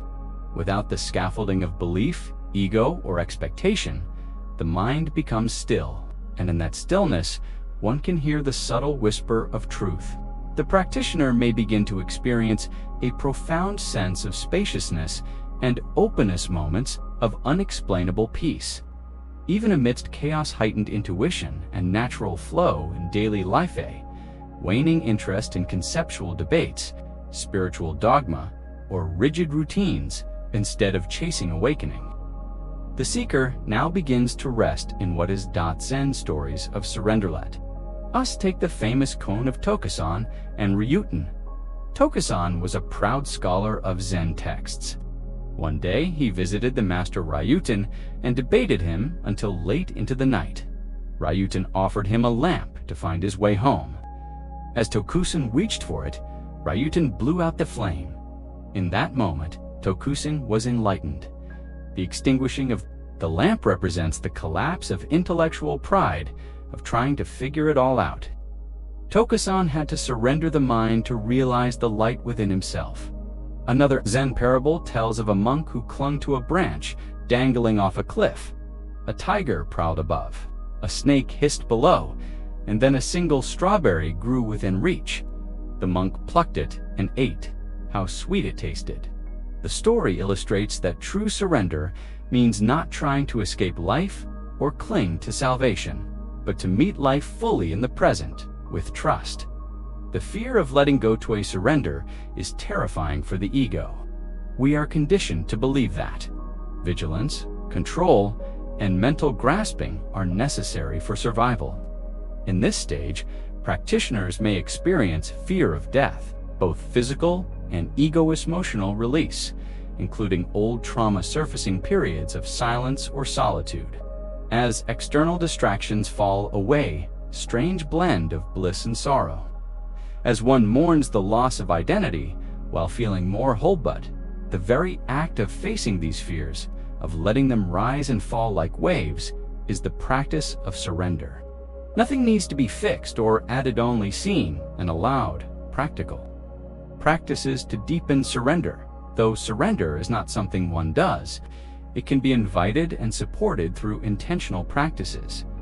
Mindful breathing, sit quietly and follow the breath. As thoughts arise, say internally, "Not mine." Let them pass like clouds. Body awareness. Scan the body for tension. With each exhale, allow the tightness to soften, as if melting into the earth. Cone contemplation.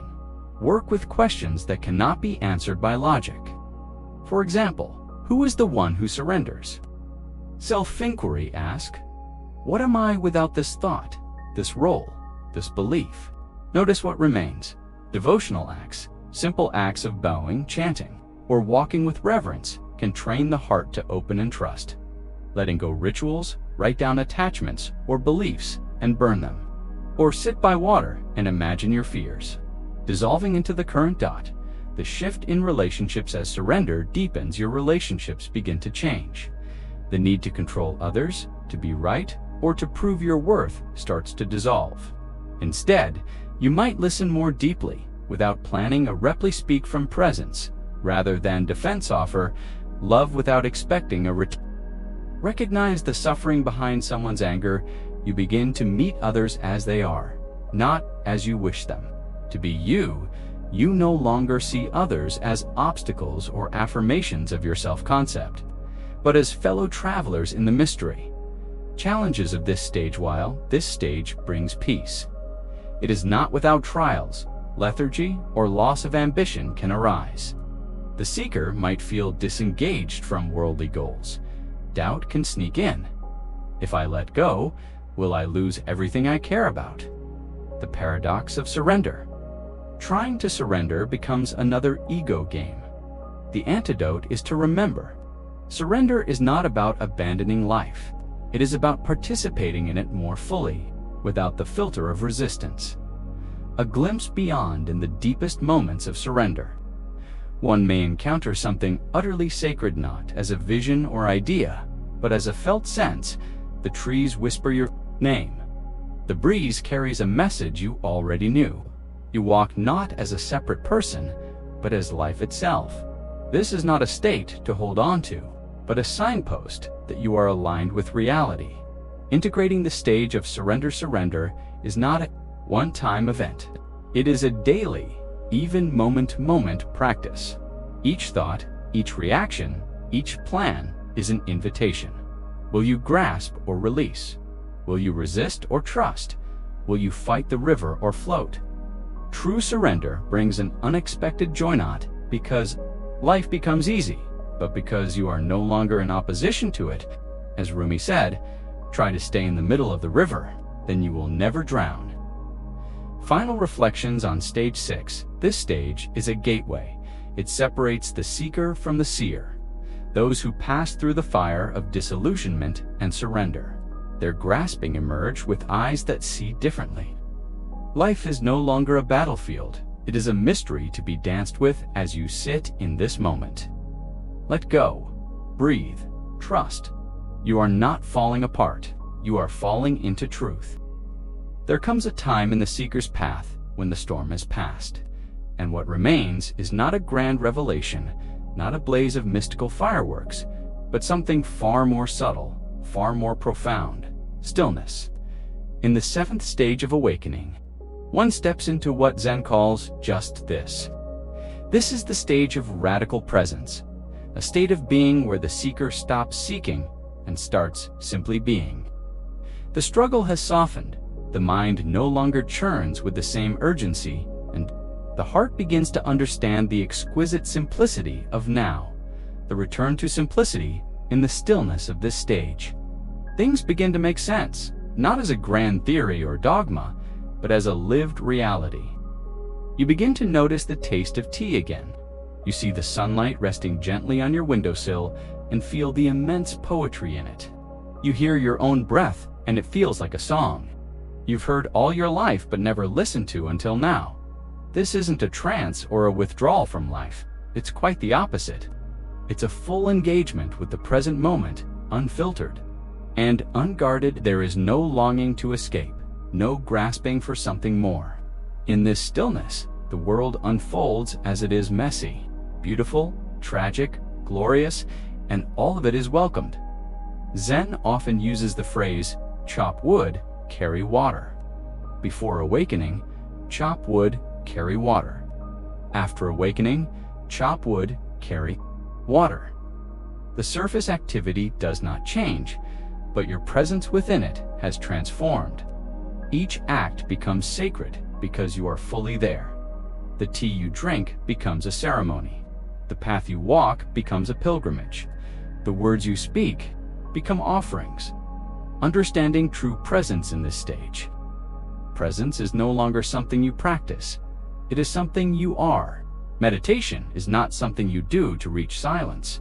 You realize that silence is your natural state, always here, waiting beneath the noise. You discover that you've always been home.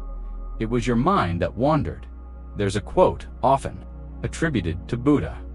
When you realize how perfect everything is, you will tilt your head back and laugh at the sky. That laughter, not one of arrogance or sarcasm, but of profound release, arises in this stage. You see, the cosmic joke that what you were chasing was never lost. That peace was never in the future. It was right here, hidden in the folds of this moment, the quiet death of the ego. The ego doesn't die in a single moment. It fades, piece by piece, like mist dissolving under the morning sun. In the earlier stages, there may have been struggle to control it, to overcome it, to defeat it. But in stillness, you see there is no enemy. The ego is not a villain. It is a character that no longer fits your script. You thank it for its service and let it go. This letting go is not violent. It is gentle. You simply stop believing the stories it tells. When thoughts arise, you observe them like clouds in the sky. They are no longer commands, they are weather patterns. You do not need to act on them. You do not need to react to them. You simply watch.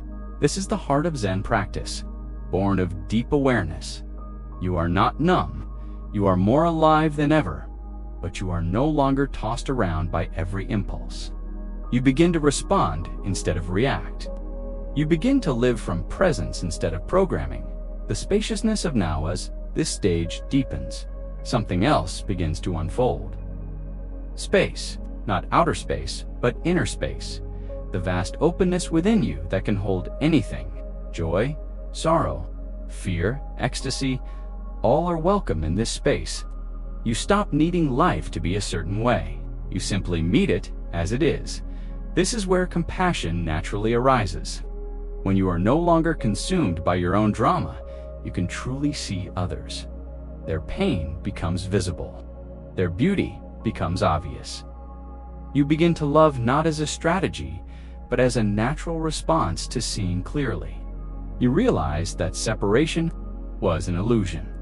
The same stillness that lives in you lives in all beings in Buddhism. This is the beginning of samadhi, the state of meditative absorption.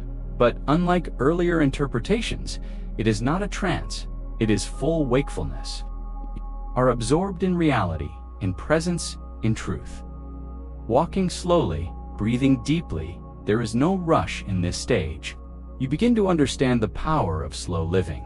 You walk more slowly, you eat more mindfully, you listen more fully. Each action becomes a doorway into the sacred. This does not mean life becomes easy. Challenges remain, but your relationship to them changes. Pain no longer defines you. Failure no longer threatens you. Success no longer enslaves you. You begin to live from a place of equanimity, the great balance. And perhaps most surprisingly, you begin to laugh more. Not because life is perfect, but because you've stopped demanding that it be. You've stopped negotiating with reality. You've started embracing it. The paradox of progress here is the great paradox of stage 7. When you stop trying to progress, you make the most progress. When you stop chasing enlightenment, it begins to bloom in your heart. When you stop seeking the answer becomes obvious. This is the beauty of Zen. It points you to what is already here. It doesn't ask you to add anything, but to subtract, to remove the noise, the striving, the identification, until only the essential remains in this way. Stillness is not the absence of movement, it is the presence of everything. You become like a lake calm on the surface, deep underneath. Winds may blow, Waves may rise, but the depths remain undisturbed. You become like a tree, rooted, grounded, yet reaching toward the sky. You bend with the wind, but you do not break. You no longer fear the silence. You welcome it. You no longer run from the moment. You return to it again and again. Like a lover coming home, integration into daily life stillness and presence are not just experienced on a cushion. They begin to seep into every moment of your day. Washing dishes becomes a meditation. Speaking to a stranger becomes a sacred exchange. Even waiting in traffic becomes a chance to return to breath. You begin to live from awareness. Your relationships deepen. Your creativity flourishes. You become less reactive, more responsive. You hold boundaries without aggression. You offer help without attachment. This stage is a kind of soft enlightenment, not a dramatic event, but a quiet flowering. You do not announce it to the world. You do not need others to see it. It is enough that you know it.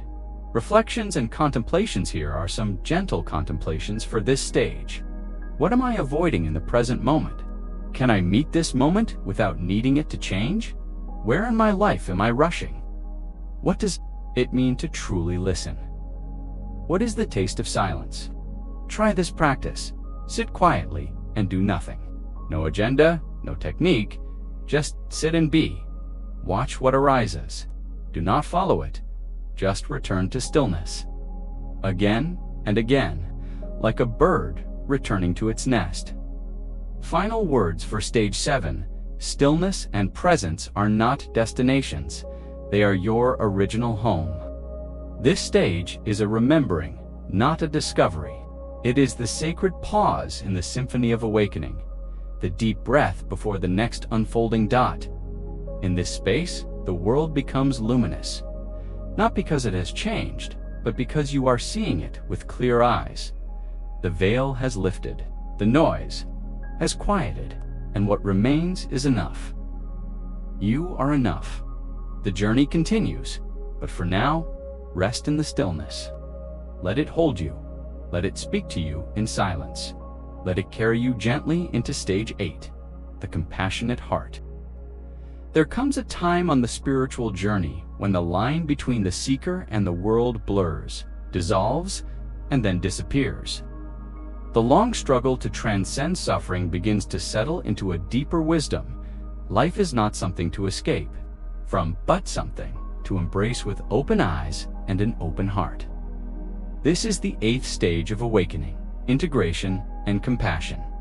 At this point, the aspirant is no longer only concerned with their own liberation. They have tasted the bliss of presence, sat in the stillness of being, and now return to the world not as a hermit, but as a participant alive, compassionate and aware. This stage is about returning, about integrating all that has been learned and experienced into daily life, and radiating that transformation outward. The return to the marketplace there is an old Zen saying. Before enlightenment, CHOP would carry water. After enlightenment, chop wood, carry water. The meaning is profound. Even after spiritual realization, life goes on. But the way you live it changes entirely. The practitioner no longer clings to special states of bliss or seeks to escape the ordinary. In fact, they begin to recognize the extraordinary within the ordinary. Doing the dishes becomes a sacred act. Listening to someone speak becomes a form of worship. Life becomes the practice. This is the essence of integration. Taking the wisdom of silence and applying it to the noise. Taking the softness cultivated in meditation and bringing it to conflict. Taking the understanding of non-self and letting it inform your interactions, your decisions, your relationships. It is not about retreating from the world, but bringing presence to the world. From awareness to action, compassion arises not because someone tells you to be kind, but because you see. You see the suffering of others as your own. You recognize your interconnectedness with all beings. You realize that when another hurts, you hurt, and so your presence in the world becomes a healing presence, You no longer act out of obligation, guilt, or moral superiority. You act out of love, spontaneous, boundless, and natural. This is not the compassion of effort. It is the compassion of awakening. In Buddhism, this is the point where the Bodhisattva vow begins to take root. The vow says, "Beings are numberless. I vow to save them. Desires are inexhaustible. I vow to put an end to them. Dharma gates are boundless. I vow to enter them. The Buddha way is unsurpassable. I vow to attain it." Even if you don't take the vow formally, something within you aligns with this sentiment. You live not just for yourself, but for the whole. Your awakening becomes collective. The ordinary is sacred at this stage. You begin to see the divine in everything. The creases on your mother's hands, the rust on a bicycle chain, the sound of a child laughing, the warmth of sunlight on your skin. Nothing is excluded. You no longer split the world into sacred and profane. Everything is held within the same loving gaze. You begin to live with reverence, not in a religious way, but in a profoundly intimate, embodied way. To integrate awakening is to embody the insight that there is no separation. Not between you and others, not between you and nature, not between you and the present moment. Deep listening, one of the most important aspects of integration, is learning how to listen deeply. You listen not just with your ears, but with your entire being.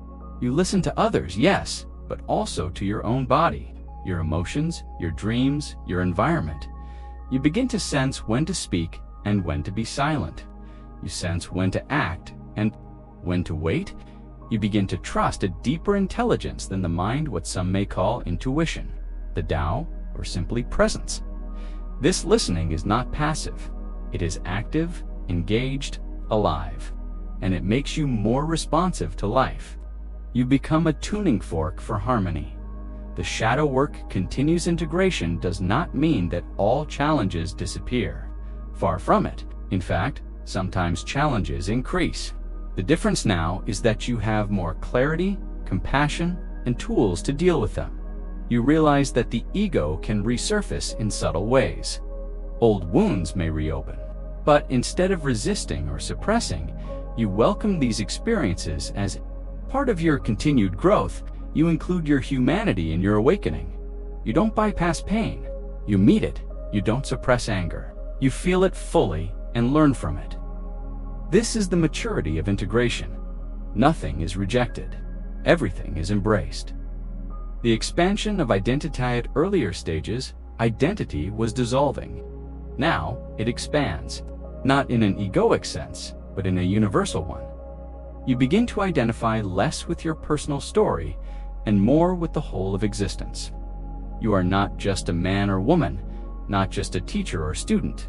You are the ocean in a drop, the wind in the trees, the heart in every being. This expanded identity allows you to move through life with humility and power. You are no longer obsessed with personal success or failure. You serve something larger: truth, beauty, love, freedom, and paradoxically, it is this surrender of personal ambition that makes you truly impactful. Acts of love. At this stage, the spiritual path is not about accumulating knowledge, but about expressing love. You cook meals with presence. You comfort a grieving friend. You write poems, raise children, plant gardens. None of it is flashy, but all of it is transformative. In Zen, there's a saying, "A master's life is one continuous mistake." It means that the integrated life is not perfect. It's messy, human, beautiful. The master is not one who is flawless, but one who returns again and again to this moment with humility. Compassion is not a grand gesture. It's 1,000 small gestures done with care, done with love, done with no expectation of reward. The death of comparison. One sign that you are integrating your awakening is that comparison falls away. You no longer compare your journey to others. You no longer worry about who is more spiritual, more awakened, more evolved. You simply live. You honor your own path. You respect the timing of others. You celebrate different expressions of truth. This brings great peace. It allows community to flourish. It fosters cooperation rather than competition. It turns the spiritual path into a shared journey, not a lonely climb. Anchoring into the body, true integration includes the body. Enlightenment is not floating above. Life is being deeply rooted within it. You begin to feel your breath throughout the day. You notice the sensations in your feet as you walk. You eat slowly, you stretch, you rest. The body is no longer an obstacle but a temple. You treat it with kindness, you listen to its needs. You recognize it as the vehicle of awakening. This somatic presence grounds your insight into reality. It makes your awakening embodied. The beauty of uncertainty in this stage, certainty is replaced with curiosity. You no longer need to know all the answers. You're okay with mystery. You can say, "I don't know," and feel free. This humility is a gift. It makes you teachable, it makes you gentle. It allows you to approach life with the awe of a child. The integrated person doesn't need to prove their enlightenment.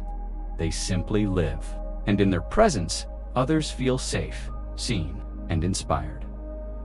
Final thoughts on integration and compassion. Stage 8 is the slow flowering of all that has come before. The seeker becomes the servant, the student becomes the steward. Awakening moves from the cushion to the kitchen, from silence to speech, from solitude to community, and love becomes the dominant force. This is not the end. There are still deeper realizations ahead. But now, the journey is no longer fueled by longing or lack. It is fueled by love. You walk not because you are seeking something, but because walking itself is the way.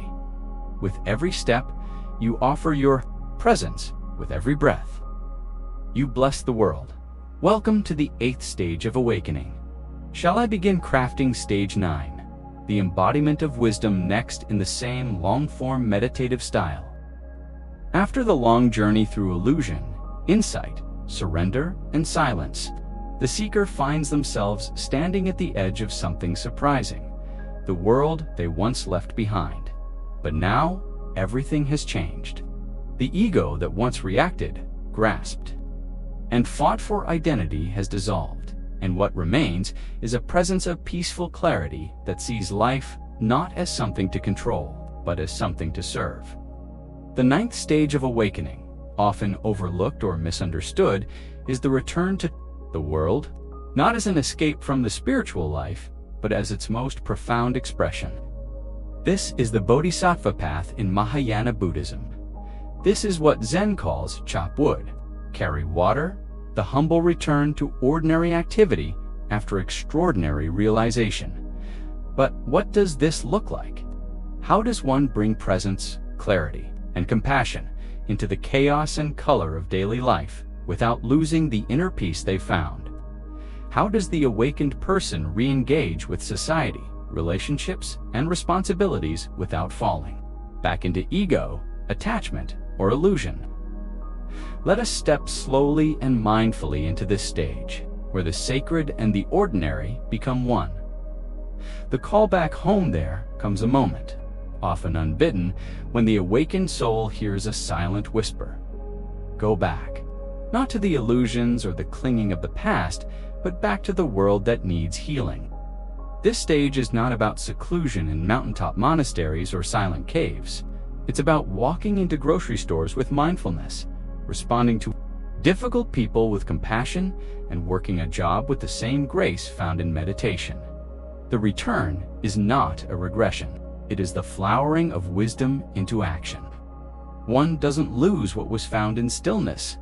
They carry it with them like a lamp in the darkness. The world no longer seems like a place to escape from, but a place that longs to be understood, loved, and uplifted. In Zen, the phrase is, return to the marketplace with helping hands. In the Bodhisattva vow, it is the promise to forego final liberation until all beings are free. In life, it is the decision to live, not for the self, but for the whole. Everyday enlightenment in this stage, realization is no longer a peak. Experience it is embedded into every breath. Washing dishes becomes meditation. Listening to a friend becomes prayer. Caring for a sick child becomes a spiritual offering. The sacred is no longer confined to the zendo or the meditation cushion. Take the example of a monk who had spent 20 years in solitude. When asked what his awakening gave him, he said simply, "When I eat, I eat. When I walk, I walk. When I sleep, I sleep." This is the depth of stage 9 full presence in each moment. No matter how mundane, this integration is the truest test of awakening. Can you be still in the noise? Can you hold your ground in the storm? Can you offer kindness when met with hostility? The mirror of relationships returning to the world also means returning to people, family, friends, partners, colleagues. And here lies one of the most subtle challenges. The awakened one no longer reacts from ego, but the world still does. How then does one navigate the turbulence of interpersonal dynamics? The answer lies in two great spiritual qualities: equanimity and compassion. Equanimity allows the awakened one to see clearly without being pulled into drama, judgment, or identification. Compassion allows them to respond not with superiority, but with gentle understanding. You begin to see each person not as an obstacle or object, but as a soul also on their journey. Even those lost in anger or greed are no longer enemies, but unconscious beings doing their best with limited awareness, and so the awakened person becomes a mirror, not to reflect back someone's illusions, but to gently show them their own. Light service without self in this stage. Helping others is no longer about virtue or praise. It's about naturalness. Just as a tree gives shade without asking for thanks, the awakened one gives love, attention, and presence freely. There is no need to teach or preach unless called. Often their mere presence is enough to soothe suffering. Like a calm lake reflecting the sky, they bring others back to stillness. This is what the Zen master means when he says, "Before enlightenment, chop wood, carry water. After enlightenment, chop wood, carry water." The task is the same, but the awareness behind it has changed. Every act becomes sacred. Every person becomes holy. Every moment becomes enough. Returning to the body stage 9 also includes the return to embodiment. During early stages, many seekers disconnect from the body, viewing it as a hindrance or illusion. But awakening eventually comes full circle, and the body is seen not as a problem, but as a sacred vessel. The breath becomes a friend again. Sensation is not resisted, but welcomed. Movement becomes dance. The body becomes a field where consciousness plays. Zen teaches us to bow fully with the body, to sit upright with dignity, to walk with care. In this stage, the awakened one rediscovers their body not as a possession, but as a partner. The paradox of return, though this stage is called return to the world, it's important to realize something deeper. You never truly left. The world was always here, but your perception of it has changed. The suffering you once ran from is still present, but now seen with new eyes. The injustice, greed, and confusion haven't disappeared, but your response to them has. This is why many traditions describe this stage as a paradox. You walk among people, but no longer feel separate. You engage with problems, but are no longer disturbed by them. You act, but are not attached to the outcome. Zen stories. Of the return one, the wild fox Cone, a monk, asks Master Hyakuyo, "Does a person who has realized the way still fall under the law of cause and effect?" Hyakuyo answers, "He does not ignore cause and effect." Later, the monk is revealed to have been reborn as a fox for 500 lifetimes because of misunderstanding this truth. When he understands it properly, he is released. Lesson: awakening does not free you from karma, it gives you the clarity to live in harmony with it too. Layman Pang, after years of study, he said, "My daily affairs are quite ordinary, yet I'm in total harmony with them. I'm not trying to achieve anything. Everything flows naturally." Lesson: the awakened life is not about escaping the world, but living in it with full presence. Challenges of the return. This stage, while rich with peace and presence, is not without challenges. Re-engagement with systems, institutions may still be corrupt, jobs may still be stressful, the world is still imperfect, misunderstanding by others, people may project onto you. They may not understand your peace or think you've changed too much. Loneliness. The seeker sometimes feels alone, not because they are isolated, but because few share the depth of their insight. Yet these challenges are embraced, not avoided. They become part of the practice. The world becomes your new meditation hall. The deepening path. Stage 9 is not the end. It is the beginning of true service, true love. Now the inner light shines outward. The awakened one becomes a parent who listens, a teacher who guides without ego, a stranger who smiles, a leader who serves, and all this not from ambition, but from authenticity. Final reflections. In the 9th stage, awakening is no longer something you talk about, it is who you are, not as identity, but as essence. You don't have to prove anything. You don't need robes or beads or rituals.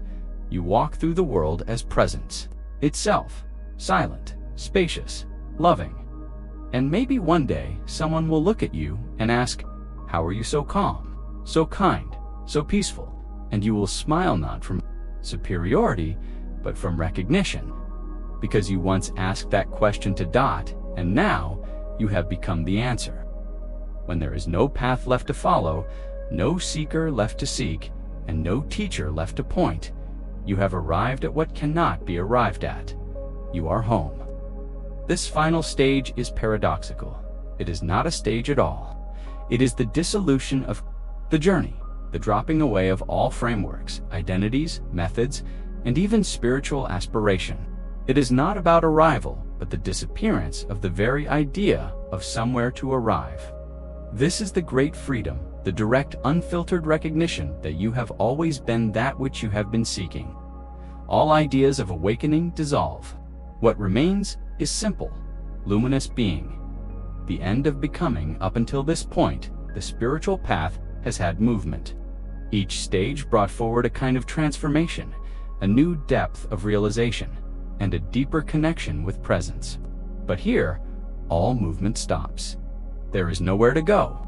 Even the impulse to become awakened, to be enlightened, or to be free evaporates. There is no becoming in reality.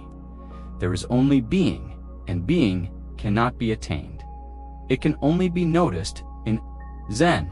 This is called the no-mind state, where thoughts arise but do not bind, where emotions move through the body like wind through grass, where the past and future have no grip, where the self is not destroyed but seen as transparent, like a paper lantern with a light inside always shining, nothing to attain, nothing to lose. Buddha was once asked, "What have you gained from meditation?" He answered, "Nothing. But let me tell you what I have lost: anger, anxiety, depression, insecurity, fear of death." At this stage, even the framework of meditation itself may fall away. The awakened one no longer needs effort or practice to remember the self. It is like breathing, natural, constant, ungrasped. You no longer chant mantras or count breaths to escape the mind. You simply let the mind come and go like clouds, not needing to stop it, not needing to follow it. There is no clinging to silence, no resistance to noise. You are both the silence and the noise, and neither. The dance of emptiness here. Emptiness is no longer cold or void-like. It is pregnant with aliveness. Everything is seen to be empty of separation, of solidity, of independent existence. But this emptiness is not bleak. It is love, it is freedom. It is intimacy with all of life. The leaf falling in autumn, the sound of distant thunder, the warmth of a child's laughter. All of these are no longer experiences. They are sacred expressions of the one reality playing as form, and you, not as a person, but as awareness, are that dance. This is why the masters speak in paradoxes. The way that can be walked is not the true way. Tao Te Ching form is emptiness, and emptiness is form. Heart Sutra before enlightenment, chop wood, carry water. After enlightenment, chop wood, carry water. The world continues, and you live in it, but not of it. The dream is still appearing, but you are no longer asleep. Beyond even awakening, the term awakening itself becomes a kind of spiritual fiction at this stage. Who is there to awaken? To what do they awaken? The notion of someone getting enlightened now seems like a joke, a beautiful one, but a joke nonetheless. You realize you were never separate. You realize you were never lost. You realize the seeker was the sought. This is the ultimate relaxation. There is no more resistance, not even to resistance. There is no more control, not even the desire to let go of control. There is no more teaching to hold on to, only the light of being. You no longer meditate to get somewhere, but you might still meditate. You no longer study scriptures to understand, but they may still move you to tears. You no longer need to serve others to become pure, but compassion flows through you like breath. This is true spontaneity, the freedom to be as you are without self-reference. What is left? What is left then if there is nothing to gain or lose? Presence, joy, lightness, humor, simplicity, clarity, compassion, gratitude. You may be working in an office, or walking your dog, washing dishes, or comforting a friend. But you are not doing these things anymore. They are simply happening. Life is living itself through you. When a bird sings, you hear it as your own voice. When someone weeps, you feel it as your own sorrow. When the sun rises, it is your own face in the sky. This is the realization. There is no one here, yet everything is here. You are the path. There is no more teacher, no more teaching, no more path. These were all fingers pointing to the moon. Now, there is no moon to reach for, because the moon was your own reflection all along. You are the mountain, you are the river, you are the sky. The old Zen masters called this returning to the marketplace with open hands. You go back into the world not as a master or a sage, but as a nobody. People may call you wise or enlightened, but you laugh gently. You know there is no such thing. There is only life. This is the end of the journey, and the beginning of everything. Final reflection, awakening, is not a finish line. It is the death of the race. So we bow in silence. We let go of even the path of letting go. We become fully ordinary, deeply human, completely present. And that, my friend, is the most extraordinary thing of all. Welcome home. The final stage, often referred to in Zen as the no-stage stage, is paradoxically not a stage at all. It is the dropping away of all stages, all maps, all ideas of awakening. Here, the journey ends where it began, but everything is changed. There is no longer any effort to awaken, no clinging to spiritual identity, no grasping for stillness or silence. All is as it is. Let us now return to this final stage and expand its wisdom, the disappearance of the path in.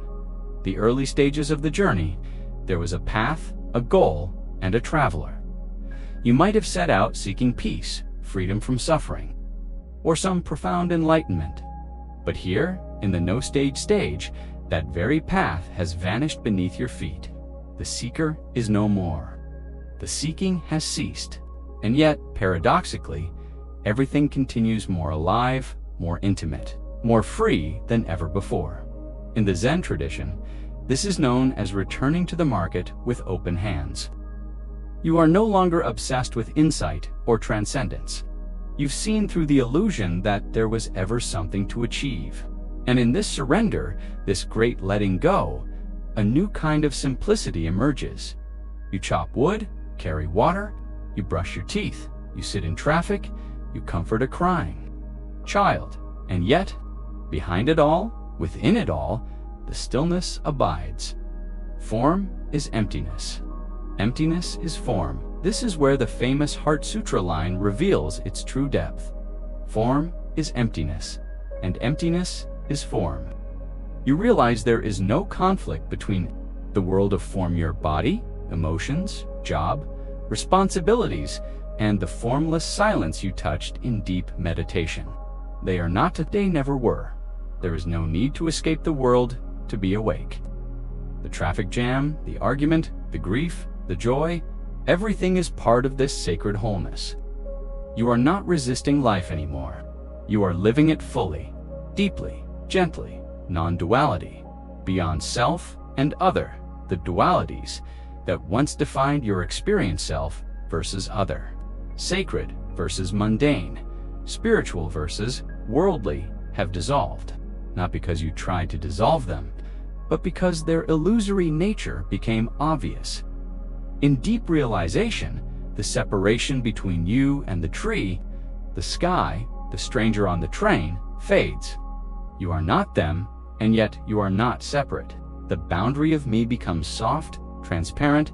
You do not lose your personality or preferences. You simply stop mistaking them for your essence. Freedom from the spiritual persona. Many who awaken carry a subtle spiritual identity for a while. They become the awakened one, the meditator, the teacher. But in this final letting go, even this mask drops. You do not need to be anyone. You are free to laugh, to stumble, to forget. You are free to cry, to feel pain, to not always be peaceful. There is no image to maintain. Freedom here is not about perfection, it is about truth. Raw, open, naked, truth. Life becomes the teacher. There's a beautiful story in Zen about a student who asks his teacher, "Where shall I go to find the truth?" The teacher answers, "There is nothing outside you. Go walk through the marketplace. Listen to the cries of the vendors. Smell the fresh vegetables. Let the noise teach you. This is the essence of the no-stage stage. Every sound is a bell. Of mindfulness, every shadow a teaching. Every moment an invitation." The classroom of awakening has no walls. The curriculum is written in the wind.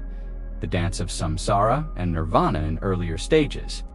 You might have seen samsara, the cycle of suffering and rebirth, something to escape, and nirvana, liberation, as something to attain. But now, you realize they are not two things. Samsara is nirvana when seen clearly. This is why some masters laugh so often. They see the joke. They see that we spend lifetimes trying to climb a mountain whose peak was always under our feet, the clouds part, and the ordinary world is revealed as extraordinary.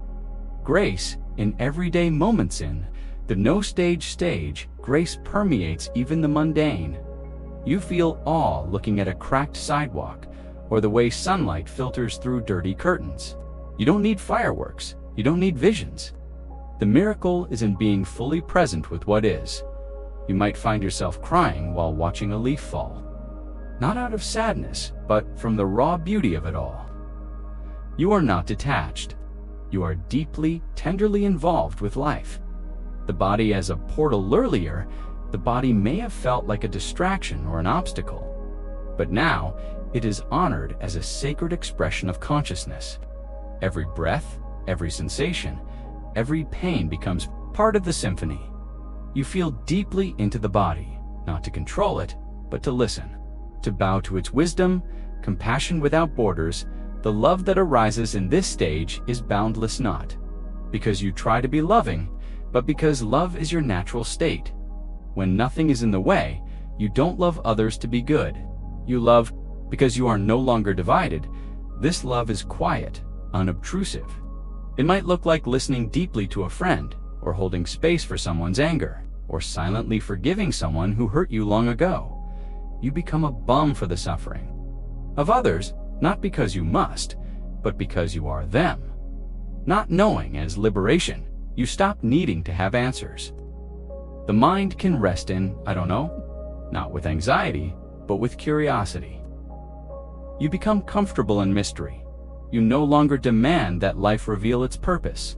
You become the purpose. Your being is enough. Egoless doing, you still act in the world. You still make decisions, brush your teeth, reply to emails. But the doer is gone. Actions arise spontaneously from stillness. There is no struggle to control. Things get done, but without tension. This is Wu Weitha Taoist principle of effortless action. You ride the current instead of swimming against it. Living without conclusions, you no longer need to wrap everything up. Life is open-ended. You stop needing closure. Even this teaching doesn't end. It opens into the next breath, the next sunrise, the next silence. You are no longer afraid of being undone. Being undone is how life reveals itself. Final paradox. The ordinary miracle. Final paradox of awakening is this: nothing has changed, and everything has changed. The world goes on as it always has, but you are no longer at war with it. At home, you have always been . And so, the journey ends. Or perhaps, it begins again. In this great silence, there are no more maps. The 10 stages dissolve like mist in morning light. What remains is this breath, this moment, this mystery. No more seeker, no more stages. Only the gentle hum of life. Lived in presence, this is the no-stage stage. This is the great freedom. As the traveler arrives at the final gateway, there is no gate. The threshold dissolves underfoot like mist touched by sunlight. Here, in the 10th and final stage, we enter what Zen calls the no-stage stage. It is the complete dropping away of all notions, all attainments, all spiritual ambition. It is the final irony of the path that after journeying for so long, climbing the mountain of realization, the summit reveals that there was no mountain to climb, no path to walk, no seeker, and no awakening. This is not nihilism. This is freedom. The deep, boundless, unshakable freedom of being just as it is, without interference, without resistance. It is the full return to the ordinary. But now everything shimmers with the radiance of clarity. The mirror without dustins, and there is a cone that asks, what was your original face before your parents were born? In the 10th stage, this question is no longer an inquiry. It is simply answered in silence. The mind, which once grasped for concepts and answers, now rests in the mirror, cleaned of all dust, reflecting all things without preference, without stain. Mountains are once again mountains. Rivers are rivers. People laugh, suffer, age, rejoice, and die. Nothing is pushed away. Nothing is clung to. The one who once tried to meditate is gone. Meditation has become the natural state of awareness, moment to moment. Presence that asks nothing and embraces everything. Beyond words and teachings, the great masters knew that the final truth cannot be taught. Stopped speaking entirely once they reached the culmination of their path. Bodhidharma sat for 9 years facing a wall. Ramana Maharshi said that silence was the highest teaching. The Buddha himself remained silent when asked the deepest metaphysical questions. Why? Because the 10th stage is not something the mind can capture. It is not a philosophy. It is not even an experience. It is the direct seeing that there is no one here to experience anything. There is just life happening. The dew on a blade of grass reflects the entire sky. The cry of a baby, the wind through the trees, the sound of a temple bell in the distance. All of it is enlightenment. Not because it means something, but because it needs no meaning. Chinese Zen drawings, known as the 10 oxherding pictures, the final image depicts a sage returning to the marketplace, barefoot and laughing. He carries no scrolls. He speaks of no doctrine. He moves among the people like a breeze, unnoticed yet deeply felt. His every act, drawing water, chopping wood, listening, to teach. And yet those who meet him find themselves transformed. His presence alone is a transmission. This is the 10th stage, not isolation, not the retreat into a cave. Of awareness, suffering still arises, but it no longer sticks. Pain is still felt, but it is not personalized. Emotions arise and pass, like weather. The sage is the sky, not the clouds. The dissolving of identity, one of the final illusions to drop, is the illusion of a separate self. In earlier stages, the practitioner may have glimpsed this through moments of stillness or insight. But in the 10th stage, the separate self is seen as a fiction, a construct created by thought.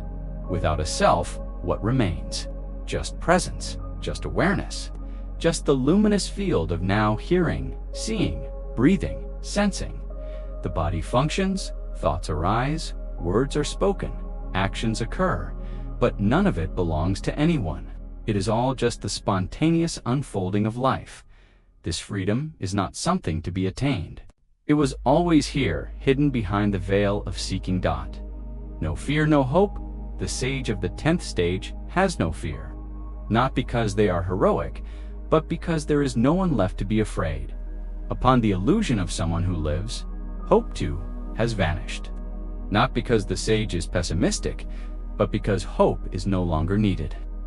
When each moment is complete, there is no longing for the next. This is true peace, not the peace of favorable conditions, but the peace that passes all understanding, the peace of surrender, of timeless being, living with nothing left to lose. In the no-stage, everything is freely given, because nothing is held. The awakened, one walks through the world with open hands. They may have little in terms of possessions, but they possess the vastness of the cosmos. They are no longer concerned with saving the world. Yet the world is transformed by their presence. They no longer strive for success, yet their actions ripple with profound impact. They do not fear ridicule or failure, for they do not identify with outcomes. They are like the wind, invisible. So we reach the end of this journey, only to discover that there was no journey. The path folds in on itself like a dream upon awakening. All the effort, all the struggle, all the questions and answers, they are seen now like waves that have returned to the ocean. Zen puts it beautifully, before enlightenment. CHOP would carry water. After enlightenment, chop wood, carry water, has changed, nothing and everything. The world remains the same, but the one who perceives it has vanished into the open sky. There is no one left to awaken, and so awakening has finally fulfilled itself. A final word of silence at this point. Even words feel like an intrusion. The greatest reverence we can offer to the 10th stage is not more description, but silence. A silence that you can feel in your own heart right now, beneath thought, beneath identity, beneath effort. Let this silence speak to you. Let it wrap you in its infinite arms. Rest here. There is nowhere else to go. You have arrived. Welcome home. As we reach the end of this ancient journey together, something beautiful has happened in the space between us. Over these past hours, we've walked alongside the seeker, through confusion and clarity, through grasping and letting go, through seeking and finding, until arriving at the most profound ordinariness, imaginably stillness that doesn't require explanation, an understanding that transcends thought. But this isn't just their story, it's ours. It's the human story. It's the universal unfolding of how consciousness awakens to itself, and how that presence becomes the very heart of compassion, of truth, of love lived. In real time, this path traced so elegantly by the 10 ox-herding pictures isn't about becoming something new. It's about remembering what was never not true. Somewhere in these 10 stages, you may have felt a whisper of familiarity. Maybe you've been lost in the long grass of your own confusion, to taste brief moments of clarity, only to have them dissolve into doubt again. This teaching doesn't ask you to transcend your humanness. It invites you to become fully intimate with it. What we've explored isn't ancient philosophy trapped in dusty scrolls. It's a living, breathing invitation into a new relationship with life. These stages speak to you, whether you came here seeking spiritual illumination, help with anxiety, more restful sleep, or simply the quiet sense that something deeper is possible. You didn't have to name it to feel it, and now that feeling is a little less distant. The first stage, the seeker overwhelmed and exhausted, mirrors a crisis that countless people experience. When life's structures no longer satisfy, when our identities feel brittle, When we can no longer pretend that the treadmill of productivity or achievement is enough, we begin to hear the call. That despair, that disorientation, is not a failure. It's a birth pang. It's the soul waking up inside a system too small to contain it. The footprints we begin to notice aren't metaphors. They're real, embodied in poetry, in songs, in conversations, in dreams, in nature. They appear in the laughter of a child, in the rustle of leaves, in the words of a spiritual friend, in the silence between breaths. Pay attention to them. Life leaves clues for those ready to remember. When the ox, the symbol of your true nature, first comes into view, it may be subtle, a fleeting moment of peace, a sudden clarity in meditation, an experience of joy that seems to arise for no reason. Don't mistake this glimpse for the goal. It is a doorway, not a destination, and just as quickly as it appears, it may vanish. This is where struggle begins. The whip and rope of discipline seem necessary. You feel like two people, the one who sees and the one who forgets. This tension isn't a sign of failure. It's the heat in which transformation cooks each time you return to awareness, no matter how many times you've wandered, through continued willingness to meet life as it is. Eventually, effort becomes effortless. Seeking becomes being. You and the ox walk together, not as separate entities, but as one integrated movement. This is the beginning of peace, not the end of challenges, but the end of resistance to them. Then something even deeper occurs. The ox disappears. The self disappears. What remains cannot be named, cannot be grasped, cannot be spoken. It's not an absence. It's not a void. It's not even a state. It's a return to what has always been. Awareness without object. Pure being. Silence that sings. You realize that you never needed to be fixed, that the whole search was a dream within the already awake. And yet, paradoxically, the journey mattered. It shaped you. It prepared you. It softened the heart and clarified the gaze, so that when emptiness revealed itself, because awakening is not retreat. World, barefoot, smiling reveals the greatest secret of all, that form and emptiness are not at the marketplace, the kitchen sink, the crying baby, the angry boss. The broken heart, all of these are Buddha nature in drag. Your own heart becomes indistinguishable from the world it loves. So what now? Now you live, not as a concept, not as a perfected being, not as someone above it all, but as this very human, flawed, brilliant, tender expression of the infinite. You live with presence, with humor. You speak truth not to control others, but because truth has become your native tongue. You do the laundry, you water your plants, and you don't make any of it mean more or less than it does. The sacred and the mundane are one seamless thing now. If this path has revealed anything, no final proof of having arrived. There is only intimacy. With this breath, this moment, this being. Some practical suggestions. Begin each day with a moment of recognition. Ah, I am here. That's enough. Throughout the day, notice when you've been swept away.